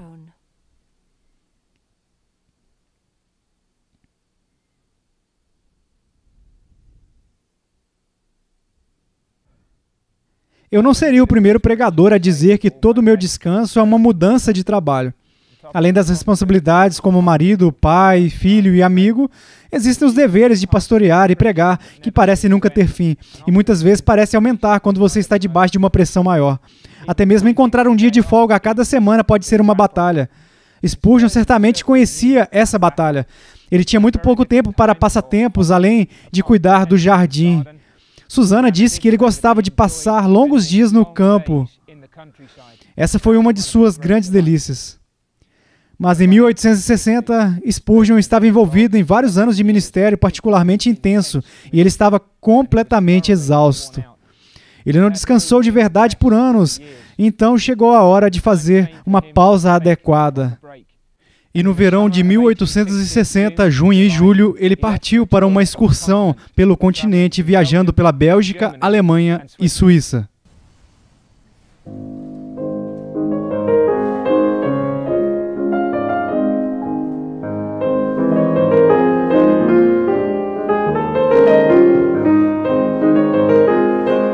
Todo o passeio trouxe muita alegria para Spurgeon, mas o grande deleite foi Genebra.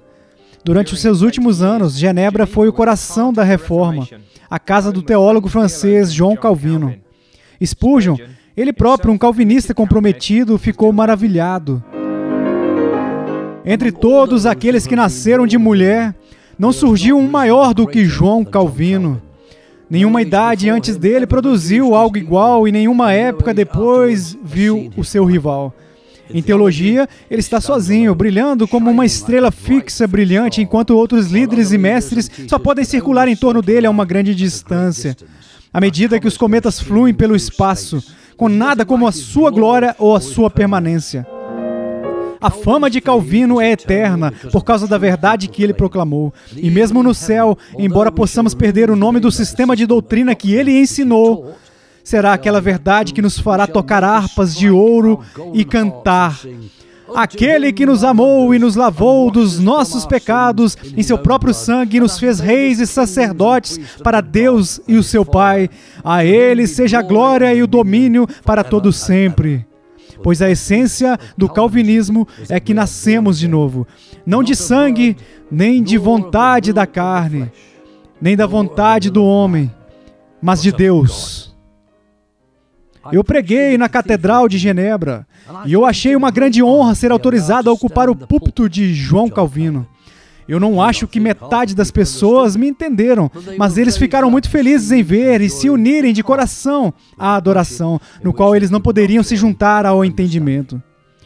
Depois do culto religioso na catedral, foi combinado que eu encontraria os ministros. Passamos uma noite muito agradável juntos, falando sobre o nosso Senhor e do andamento da sua obra na Inglaterra e no continente.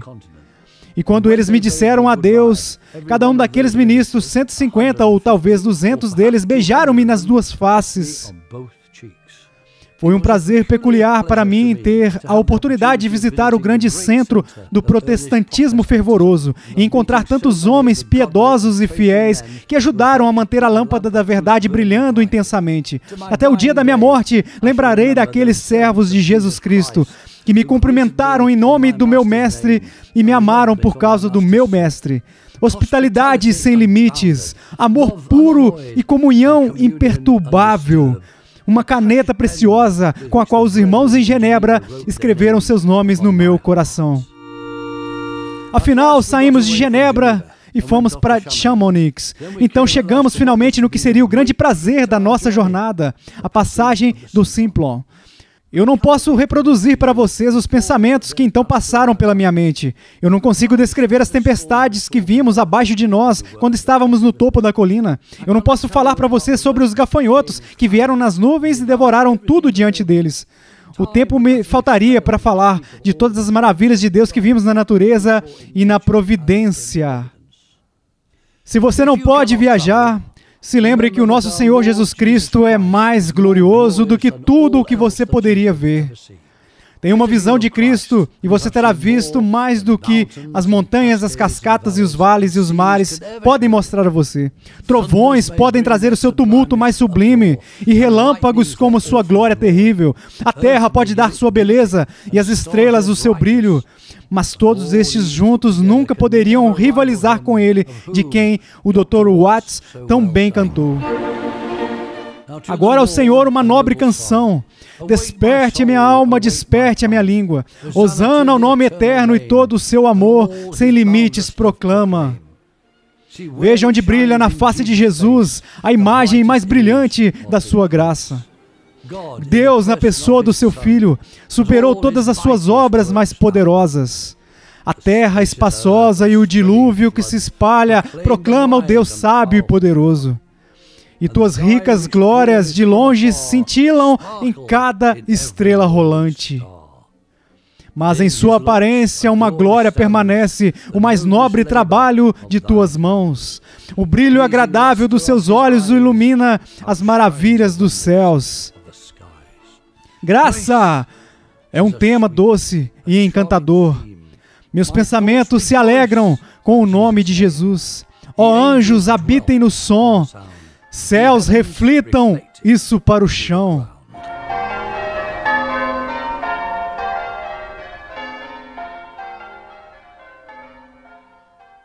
A controvérsia nunca é um elemento muito feliz para o Filho de Deus. Ele preferia estar em comunhão com o seu Senhor do que se empenhar em defender a fé ou atacar o erro. Mas o soldado de Cristo não conhece escolha nas ordens do seu mestre. Ele pode sentir que é melhor para ele deitar na cama de descanso do que ficar coberto com o suor e a poeira da batalha. Mas como soldado, ele aprendeu a obedecer. E a regra da sua obediência não é o seu conforto pessoal, mas o comando absoluto do seu Senhor. O servo de Deus deve se esforçar para manter toda a verdade que o seu mestre revelou a ele, porque como um soldado cristão, isso faz parte do dever dele. Mas enquanto o faz, concederá aos outros a liberdade de que ele mesmo desfruta. Spurgeon era amado pelo homem comum por sua pregação provocativa, mas a sua fala simples e perspicácia e o colocou em conflito com muitos outros na Londres vitoriana. Às vezes, essa oposição teve resultados trágicos. Por exemplo, no dia 19 de outubro de 1856, 10.000 pessoas foram amontoadas no Surrey Gardens Music Hall para ouvir Spurgeon pregar, e havia cerca de 10.000 mais esperando do lado de fora. Não muito depois, no início dos cultos, alguém gritou "fogo" no salão lotado. Um pânico se seguiu. As pessoas correram para as saídas e 7 pessoas morreram pisoteadas na multidão. Como resultado, Spurgeon caiu em uma depressão profunda. Outras controvérsias foram menos espetaculares, mas não menos dolorosas. Como Spurgeon enfrentou, por exemplo, oposição dentro da União Batista por causa da sua posição contra o liberalismo teológico. Então, Charles Spurgeon nunca procurou polêmica, mas de alguma maneira a controvérsia sempre procurou Charles Spurgeon, e ele esteve envolvido em várias controvérsias importantes durante a sua vida, e também várias controvérsias menores. Eu tenho algumas delas. Uma das primeiras controvérsias que Spurgeon sofreu foi a controvérsia da mídia de 1854 a 1857. Você pode imaginar aqui, é um jovem do campo, não acostumado com a vida na cidade, não foi educado formalmente. Ele não está ganhando status por intermédio de vias convencionais comuns. E ele vem a Londres e a imprensa o aniquila. Eles o crucificam. Eles o acusam de ser vulgar, eles o acusam de blasfêmia, de que o acusam... Um repórter do jornal lá o acusou de estar nos termos mais íntimos do próprio Satanás. E isso afetou o Spurgeon. Às vezes, Susannah Spurgeon tinha que esconder o jornal do marido pela manhã para que ele não lesse. Eventualmente, depois de 1857, os ataques na imprensa começaram a diminuir, eles começaram a atenuar, mas logo no início foi uma campanha de difamação com uma força total. Outra controvérsia em 1855 foi a controvérsia do hipercalvinismo. Agora, deve ser dito que Spurgeon não era um hipercalvinista. O hipercalvinismo é uma ideologia determinista, que basicamente diz que porque Deus pré-ordenou tudo em pedra, não há necessidade de participarmos da grande comissão e salvarmos almas. Bem, é claro que Spurgeon não acreditava nisso. Você teria dificuldade em encontrar alguém que salvou mais almas no século XIX. Mas ele foi acusado dessa acusação e ele tinha que se defender disso. Spurgeon acreditava. Uma vez lhe perguntaram, como você reconcilia a liberdade de Deus com a liberdade do homem? Ao que ele respondeu, eu nunca concordo, amigos. Então Spurgeon se viu na tradição batista particular. Aqueles como John Gill, John Rippon. Ele era um batista particular, ele se apegava às doutrinas da graça. Mas ele também acreditava que Deus era grande o suficiente para operar por intermédio da nossa liberdade, através dos nossos desejos, para cumprir a sua vontade. E essa foi realmente a segunda polêmica. Isso definiu seu primeiro ministério em Londres. A terceira controvérsia talvez seja uma das controvérsias mais famosas, foi a respeito do assunto da regeneração batismal. Então, em 5 de junho de 1864, Spurgeon pregou um sermão de Marcos 16, 15 a 16, e o seu sermão atacou dois pontos em que a igreja estabelecida se mantinha muito próxima deles. Os anglicanos acreditavam na regeneração batismal de crianças.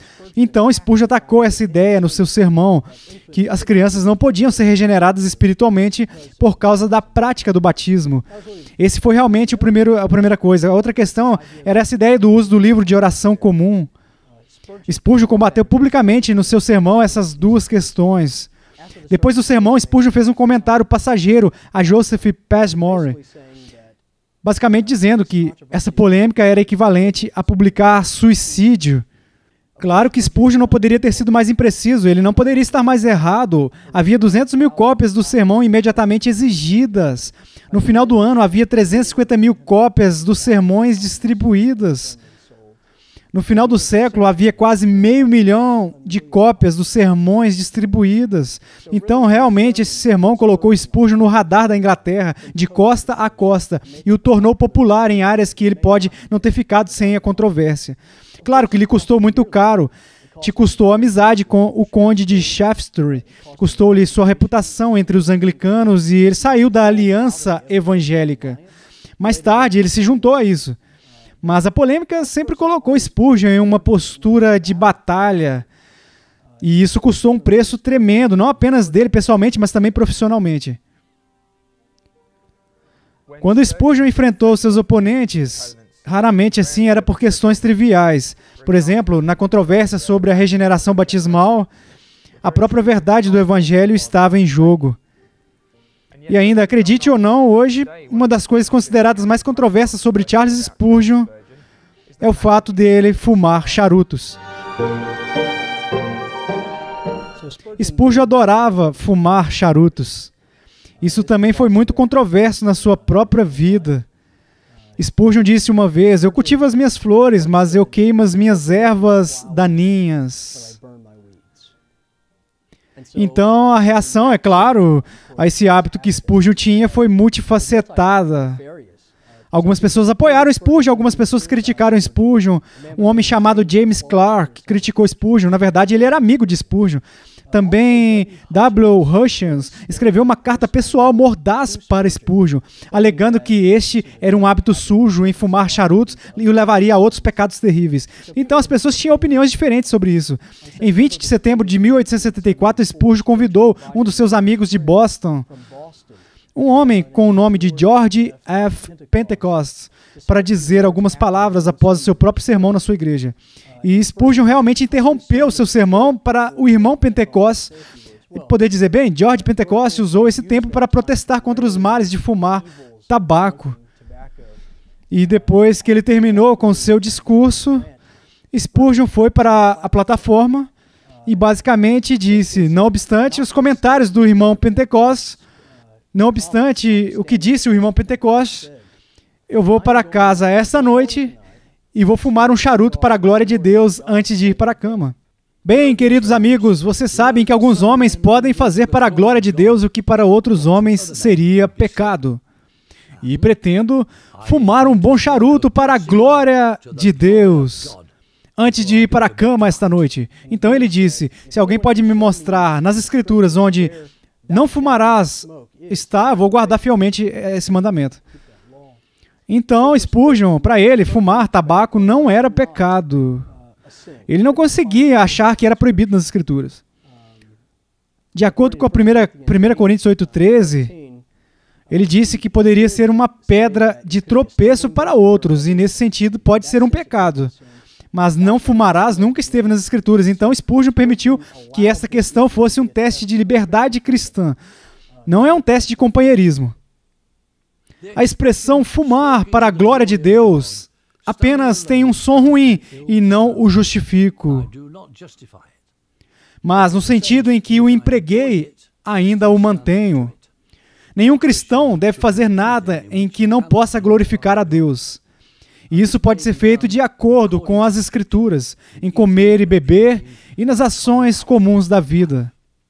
Quando eu encontrar uma dor intensa aliviada, um cérebro cansado acalmado e um sono revigorante e calmo obtido por um charuto, eu me sinto grato a Deus e bendito seja o seu nome.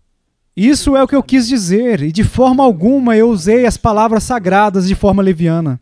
Eu lamento muito que tenha sido dado destaque para o que me parece uma questão um tanto pequena. E a última coisa nos meus pensamentos teria sido a menção disso no púlpito. Mas eu fui colocado em tal posição que devo, pelo meu silêncio, me confessar culpado de viver em pecado, ou então derrubar meu infeliz eu, as ferozes repreensões dos defensores anti-tabagismo por falarem honestamente. Eu escolhi o último. E embora agora eu seja o alvo para esses irmãos dignos, eu preferiria desfrutar das suas censuras mais severas do que sorrateiramente fazer o que eu não poderia justificar e ganhar imunidade das suas críticas, submetendo-se docilmente a ser acusado de pecado em uma ação que minha consciência permite. Então a questão é como Spurgeon lidou com a controvérsia. Foi muito interessante que na Segunda Guerra Mundial, quando os alemães estavam bombardeando Londres, uma dessas bombas chegou ao cemitério de Norwood e realmente explodiu a Bíblia da lápide de Spurgeon no chão. Há uma imagem que mostra a Bíblia no chão, na frente da lápide de Charles Spurgeon. E esta é uma boa imagem do que os alemães fizeram, não apenas na morte de Spurgeon, mas na sua vida, para a santidade das Escrituras e a vertibilidade das Escrituras. Então eram questões como essas que lançou Spurgeon nessas controvérsias. Spurgeon acreditava que havia alguns problemas na fé cristã, isso deveria ser um teste de comunhão e não um teste para comunhão. E algumas dessas questões que deveriam ser um teste de comunhão, pelo menos para Spurgeon, era a deidade de Cristo, a união hipostática, a integridade da Trindade, a importância do pecado. E vale a pena entrar em polêmica por esse tipo de coisa para Charles Spurgeon. E nessas questões ele não cedeu nem 1 centímetro. Então Spurgeon se viu em uma longa fila de teólogos e os defensores da fé que remontam a Paulo e Atanásio e Lutero, Calvino, Knox, os puritanos. Então, para realmente entender a postura de Spurgeon em relação à controvérsia, você tem que entender que ele está participando de uma tradição que era mais velha do que ele, então ele era maior do que ele. Ele costumava se referir à frase Athanasius contra mundo, e de muitas maneiras isso poderia ser dito sobre Spurgeon, Spurgeon contra o mundo. Isso veio definir muitas partes do seu ministério. A controvérsia teve um efeito polêmico na apresentação do Evangelho de Spurgeon. Isso o colocou em uma posição de combate. E então ele é forçado a manter a sua integridade. O que ele fez, na minha opinião, se saiu muito bem na controvérsia do downgrade, particularmente entre sua correspondência com Samuel Booth e outros. Mas ele não queria abandonar as suas convicções, ele estava disposto a deixar os seus amigos e a sua reputação, e até mesmo a venda dos seus sermões para manter a sua integridade bíblica. Então, de muitas maneiras, Spurgeon era visto como um homem que estava atrasado. Ele foi visto como um fóssil de uma era anterior, que simplesmente não progrediria no futuro. Mas também deve ser dito que Spurgeon foi visto e deve ser visto como um homem antes do seu tempo. Olha, no auge da controvérsia do downgrade, Spurgeon emite esta profecia. Uma das grandes declarações proféticas de Spurgeon. E disse ele, pelos próximos 50 anos, eu estou bastante disposto a ser comido por cães, mas o futuro mais distante me justificará. Então Spurgeon poderia antecipar um momento quando os evangélicos retornariam a uma postura mais bíblica, uma postura mais teologicamente consistente.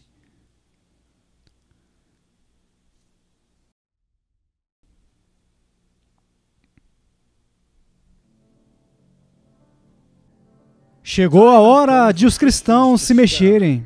A casa está sendo roubada, suas próprias paredes estão sendo cavadas, mas as pessoas boas que estão na cama gostam do calor. E com muito medo de ter cabeças cortadas e descer e conhecer os ladrões. A inspiração e a especulação não podem permanecer em paz por muito tempo. Compromisso não pode haver nenhum. Não podemos manter a inspiração da palavra e ainda assim rejeitá-la. Não podemos acreditar na expiação e negá-la. Não podemos falar da doutrina da queda e ainda falar da evolução da vida espiritual da natureza humana. De um jeito ou de outro, devemos ir. A decisão é a virtude da hora. Na sua vida, como já vimos, Spurgeon conhecia bem a oposição e mesmo a batalha.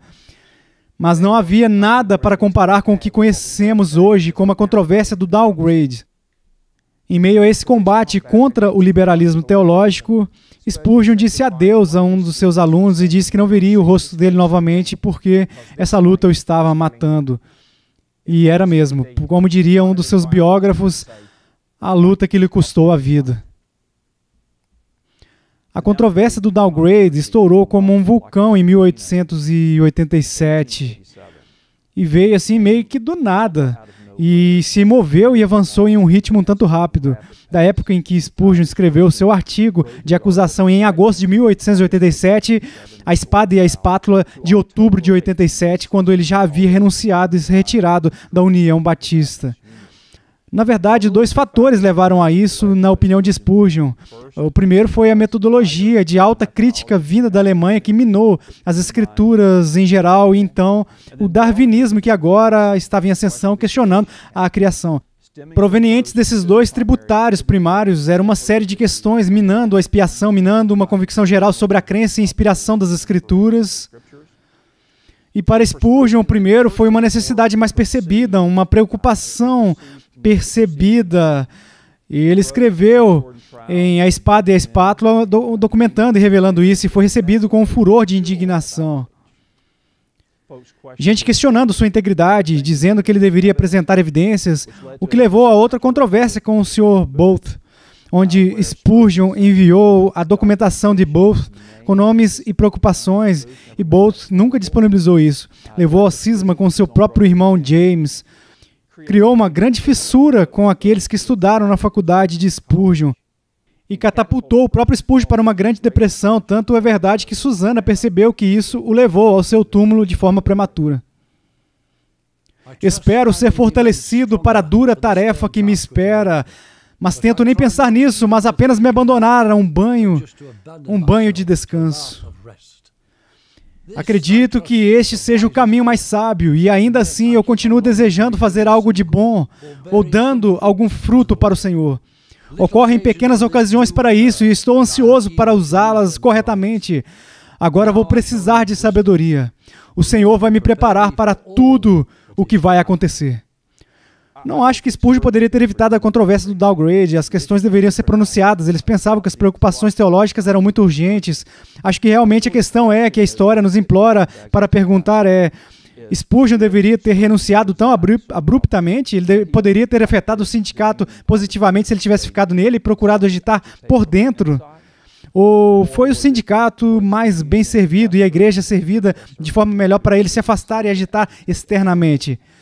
Essa não foi uma separação secundária. Às vezes, as pessoas relembram as controvérsias do downgrade e usam ela como um ponto de referência para outros graus de separação. Eram problemas urgentes, eram problemas de primeiro nível.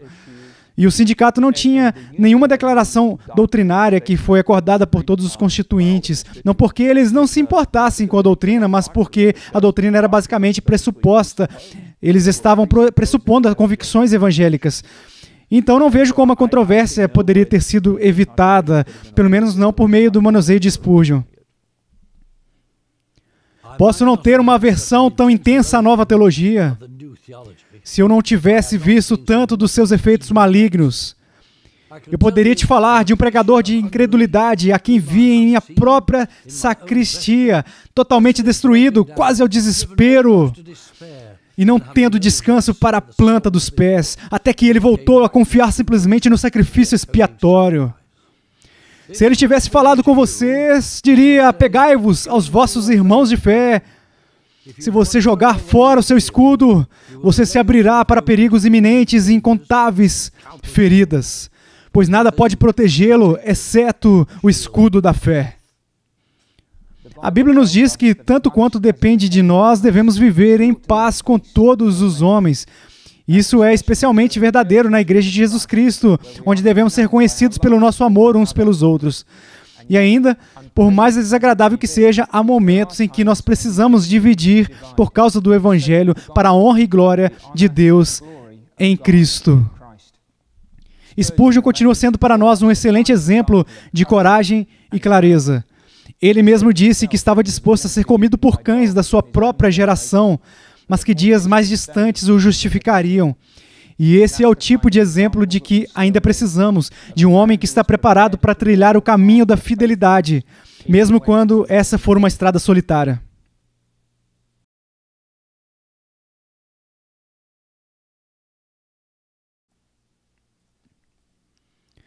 Eu te escolhi na fornalha da aflição. Este tem sido o lema fixado diante dos nossos olhos na parede do nosso quarto. E de muitas maneiras também está escrito no nosso coração.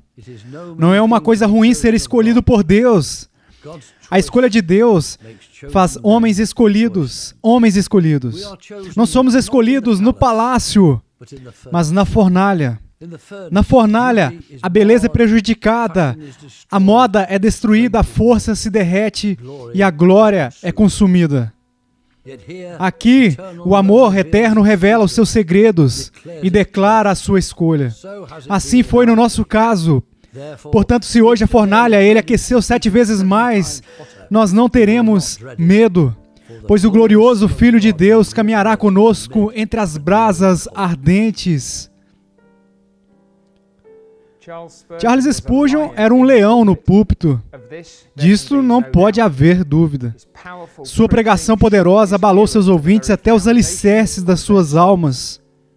E ainda, este homem, tão poderoso no púlpito, fora dele foi assolado por doenças e a depressão.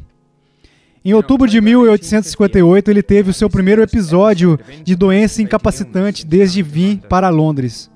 Ele esteve ausente do seu púlpito por 3 domingos. Quando ele voltou, ele pregou 1 Pedro, capítulo 1, versículo 6. Eu estava deitado no meu sofá e o meu espírito estava tão abatido que eu poderia chorar a cada hora como uma criança. E, no entanto, eu não sabia por que eu chorava, mas até algo banal me faria chorar naquele momento. E um amigo gentil estava me dizendo de uma pobre alma vivendo aqui perto, que estava sofrendo com muita dor e, no entanto, estava cheia de alegria e regozijo. Eu estava tão angustiado por ouvir aquela história. Eu me senti tão envergonhado de mim mesmo que eu não sabia o que fazer, querendo saber por que eu deveria estar em um estado como este, enquanto esta pobre mulher, que tinha um câncer terrível, estava na mais terrível agonia. No entanto, poderia se alegrar com uma alegria inefável e cheia de glória. E em um momento, esse texto brilhou na minha mente com o seu verdadeiro significado. Eu tenho certeza de que é o seu verdadeiro significado, que existe uma necessidade absoluta de ser, que às vezes o cristão não deveria desfrutar de sofrimentos com um coração galante e alegre. Há necessidades que às vezes o espírito deve afundar dentro de si e que ele deveria se tornar até mesmo como uma criança ferida debaixo da mão de Deus. Houve momentos em que a sua depressão era tão grave que Spurgeon sentiu que não poderia mais continuar a pregar. Ele estava terrivelmente inseguro da sua vocação para o ministério e até mesmo do seu relacionamento com Jesus Cristo. Mas como Martin Lloyd Jones compartilhou na sua série de palestras sobre a pregação e pregadores, Deus não deixaria ir o príncipe dos pregadores. Então, a outra história é muito boa, eu acho. Digo isso para o conforto de um homem necessitado, um homem em desespero, ou um pregador leigo em particular. É outra história sobre Spurgeon, que teve acessos de depressão, ele sofria de gota, e isso sempre vem acompanhado de um elemento de depressão. E ele estava debaixo das nuvens e sentiu que não poderia pregar, e de fato que ele não estava assim apto para pregar. E ele se recusou a pregar no domingo seguinte e foi para o campo, para sua antiga casa em Essex. E no domingo de manhã ele entrou na parte de trás da pequena capela onde ele foi criado. E havia um pregador leigo pregando naquela manhã. E o pobre pregador leigo começou a pregar um dos sermões do Senhor Spurgeon. Assim que o homem terminou, Spurgeon correu até ele, com lágrimas escorrendo pelo rosto, agradecendo-lhe profundamente. E o pobre homem disse: Senhor Spurgeon, eu não sei como enfrentá-lo, eu acabei de pregar um dos seus sermões. E ele disse: não me importa de quem seja o sermão, disse ele. Sua pregação esta manhã me convenceu de que sou um filho de Deus, que sou salvo pela graça, que fui chamado para o ministério e estou pronto para voltar a pregar novamente. A depressão de Spurgeon era resultado das suas muitas doenças, talvez por causa do impacto psicológico que elas cobraram, mas no caso da sua gota também pode ter sido fisiológica. Ele continuaria descrevendo a sua depressão ou desânimo com sua pior característica. Ele afirmou que o desânimo não é uma virtude. Eu acredito que é um vício. Estou profundamente envergonhado de mim mesmo por ter caído nisso, mas tenho certeza de que não há remédio para isso como uma fé santa em Deus. No entanto, a sua depressão permitiria que ele ministrasse de forma mais eficaz, como ele próprio reconheceria. Eu iria às profundezas 100 vezes para animar um espírito abatido. É bom para mim ter sido afligido para que eu saiba como falar uma palavra na hora certa para alguém que está cansado. Durante seus últimos anos de ministério, a gota e as crises de depressão de Spurgeon frequentemente o incapacitavam, resultando na sua ausência frequente do púlpito. No entanto, mesmo nesses momentos, Spurgeon experimentou períodos de extraordinária produtividade.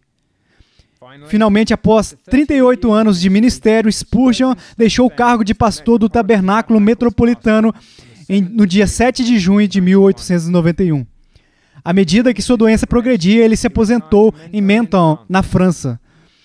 Nos primeiros anos, Spurgeon costumava visitar aqui para descanso e recuperação, particularmente durante os períodos de depressão.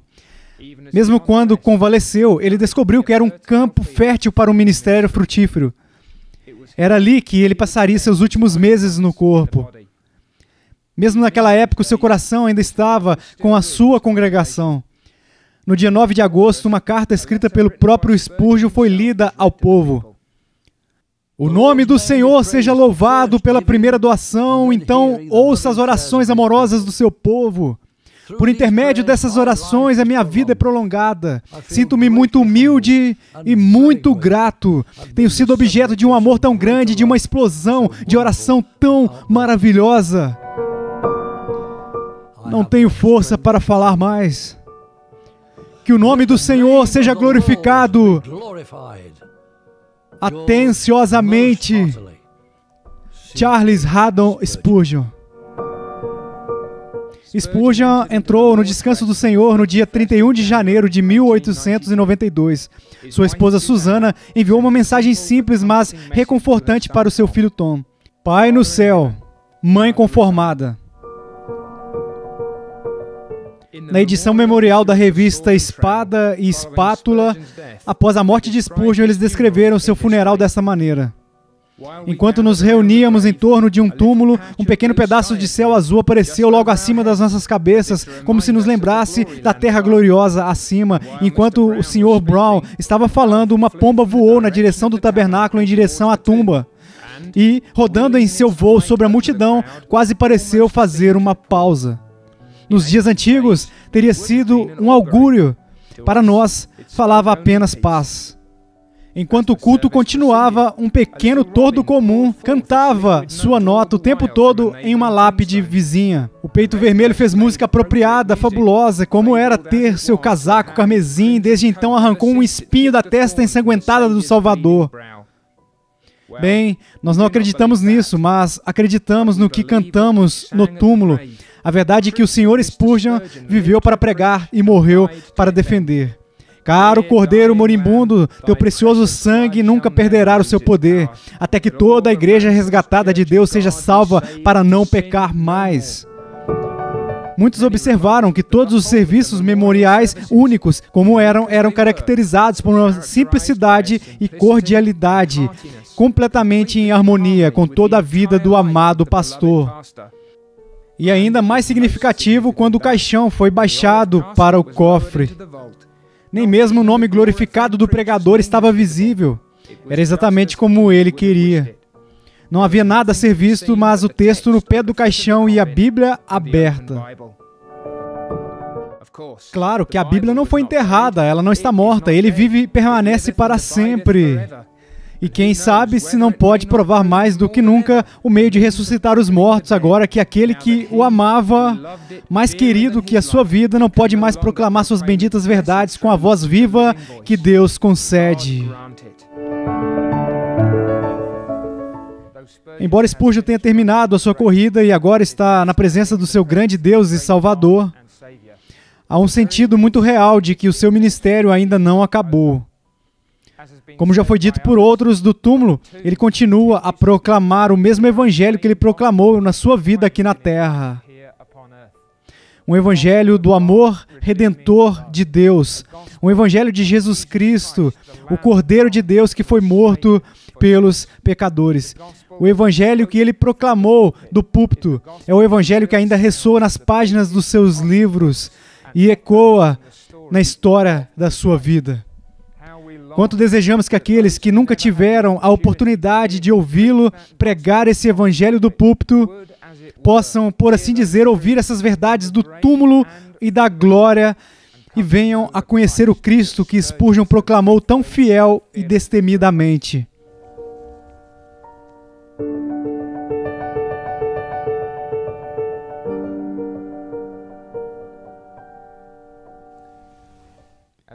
Como cristão, como marido e pai e como pastor, não é errado perguntar que tipo de legado eu vou deixar, que personagem eu vou deixar para trás, que efeito eu terei na minha esposa e nos meus filhos, e os santos a quem tenho ministrado e as outras pessoas a quem preguei. Precisamos fazer essas perguntas também a respeito de Charles Spurgeon. Como homem que marca, ele deixou o mundo ao seu redor. Como marido e pai, o que ele passou para aqueles que o seguiram e o que dizer da igreja, onde ele tão fielmente ministrou. Qual é o legado de Spurgeon? Um ano após a morte de Spurgeon, filho de Charles, Thomas sucedeu seu pai como pastor do Tabernáculo Metropolitano, onde ele próprio serviu fielmente por 15 anos e foi sucedido por vários ministros piedosos até hoje em dia. O outro filho, Charles, também era um pregador e ele foi fiel, por sua vez, ministrando o evangelho onde quer que o Senhor o enviasse. Então, quando se trata do legado de Spurgeon, uma coisa que sempre me impressionou é essa tensão bifurcada em Spurgeon desde o início do seu ministério entre fazer e ser. A maioria das pessoas está familiarizada com a história da conversão de Spurgeon em Colchester.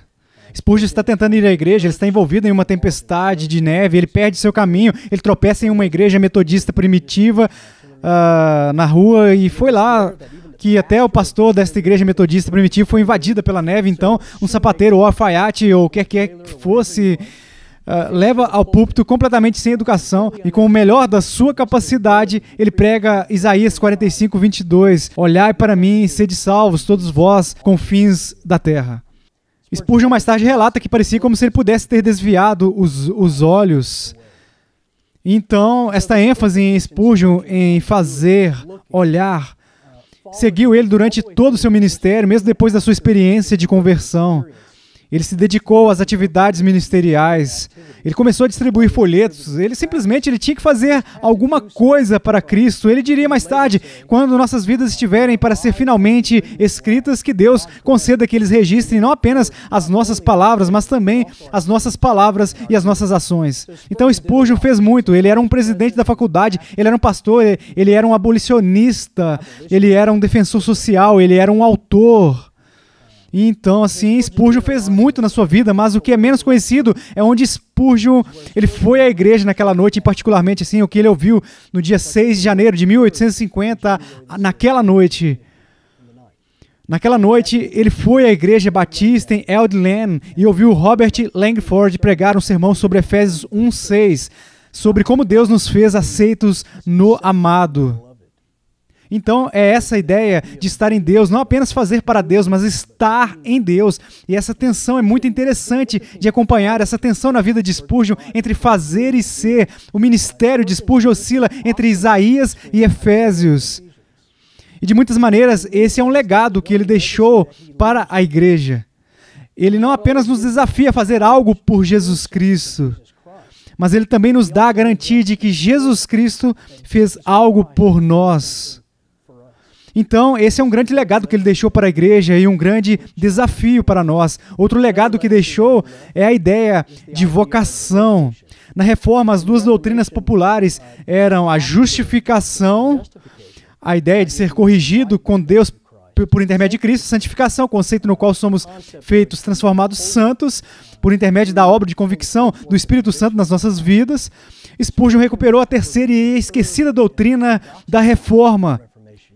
Essa é a doutrina da vocatio, vocação, a ideia de que Deus chama cada um de nós, não apenas pregadores, não apenas evangelistas, não apenas missionários, mas operários da fábrica e aqueles que estão trabalhando no comércio e no cinema. Ele chama cada um de nós para sermos ministros. E esta é uma maneira que Spurgeon apelou para a classe trabalhadora comum em Londres e realmente os equipou para levar o evangelho nos seus próprios caminhos de ministério.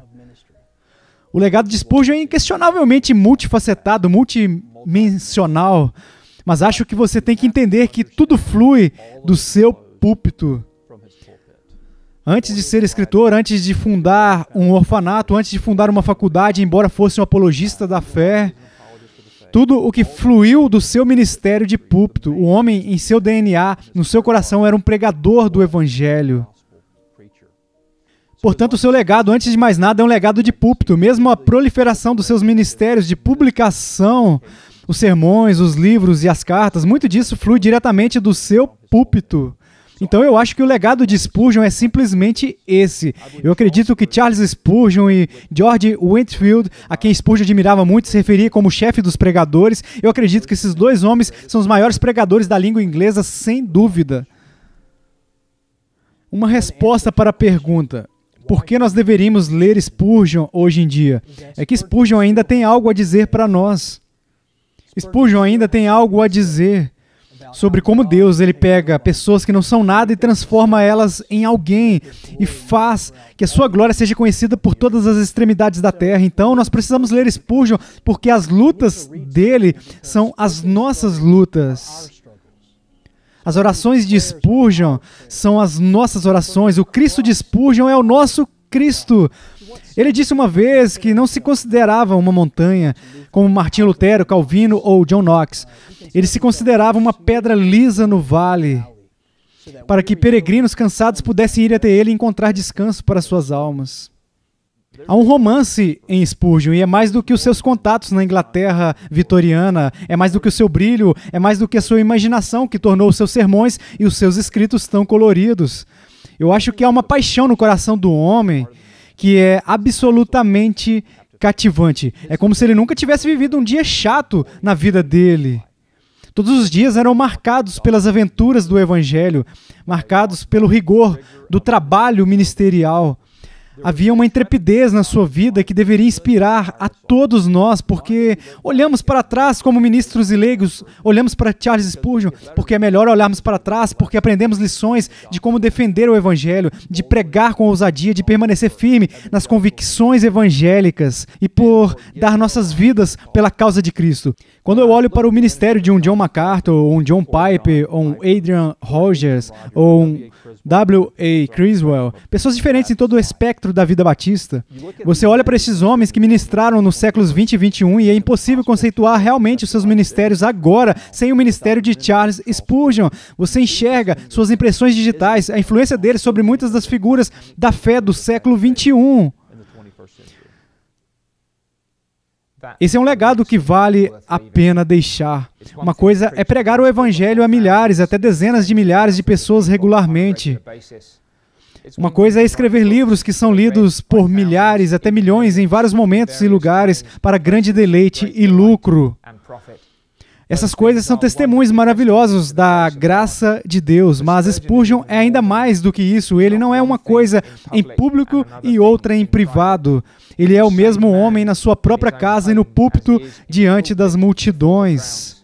O mesmo homem está pregando o mesmo evangelho, servindo ao mesmo Cristo e mostrando o mesmo caráter piedoso, o mesmo zelo pela glória do seu Senhor e Salvador. É esse o legado que nós vamos deixar? O legado de um Cristo como homem ou mulher, fazendo o trabalho que o nosso Salvador nos deu para fazer aqui na terra, até entrarmos na sua presença e adorar, servir e louvar a Ele para todo sempre. Spurgeon disse certa vez: não morrerei, mas viverei para proclamar as obras do Senhor. E nesse caso, o Helmut Tillich reforça essa ideia quando disse: aquele velho arbusto de Londres ainda queima e não dá sinais de ser consumido. E talvez Deus esteja levantando outro Spurgeon que proclamará sua glória no século 21. Talvez seja você. Eu costumava pensar que deveria cantar entre os santos acima, tão alto quanto qualquer outro, pois devo muito à graça de Deus.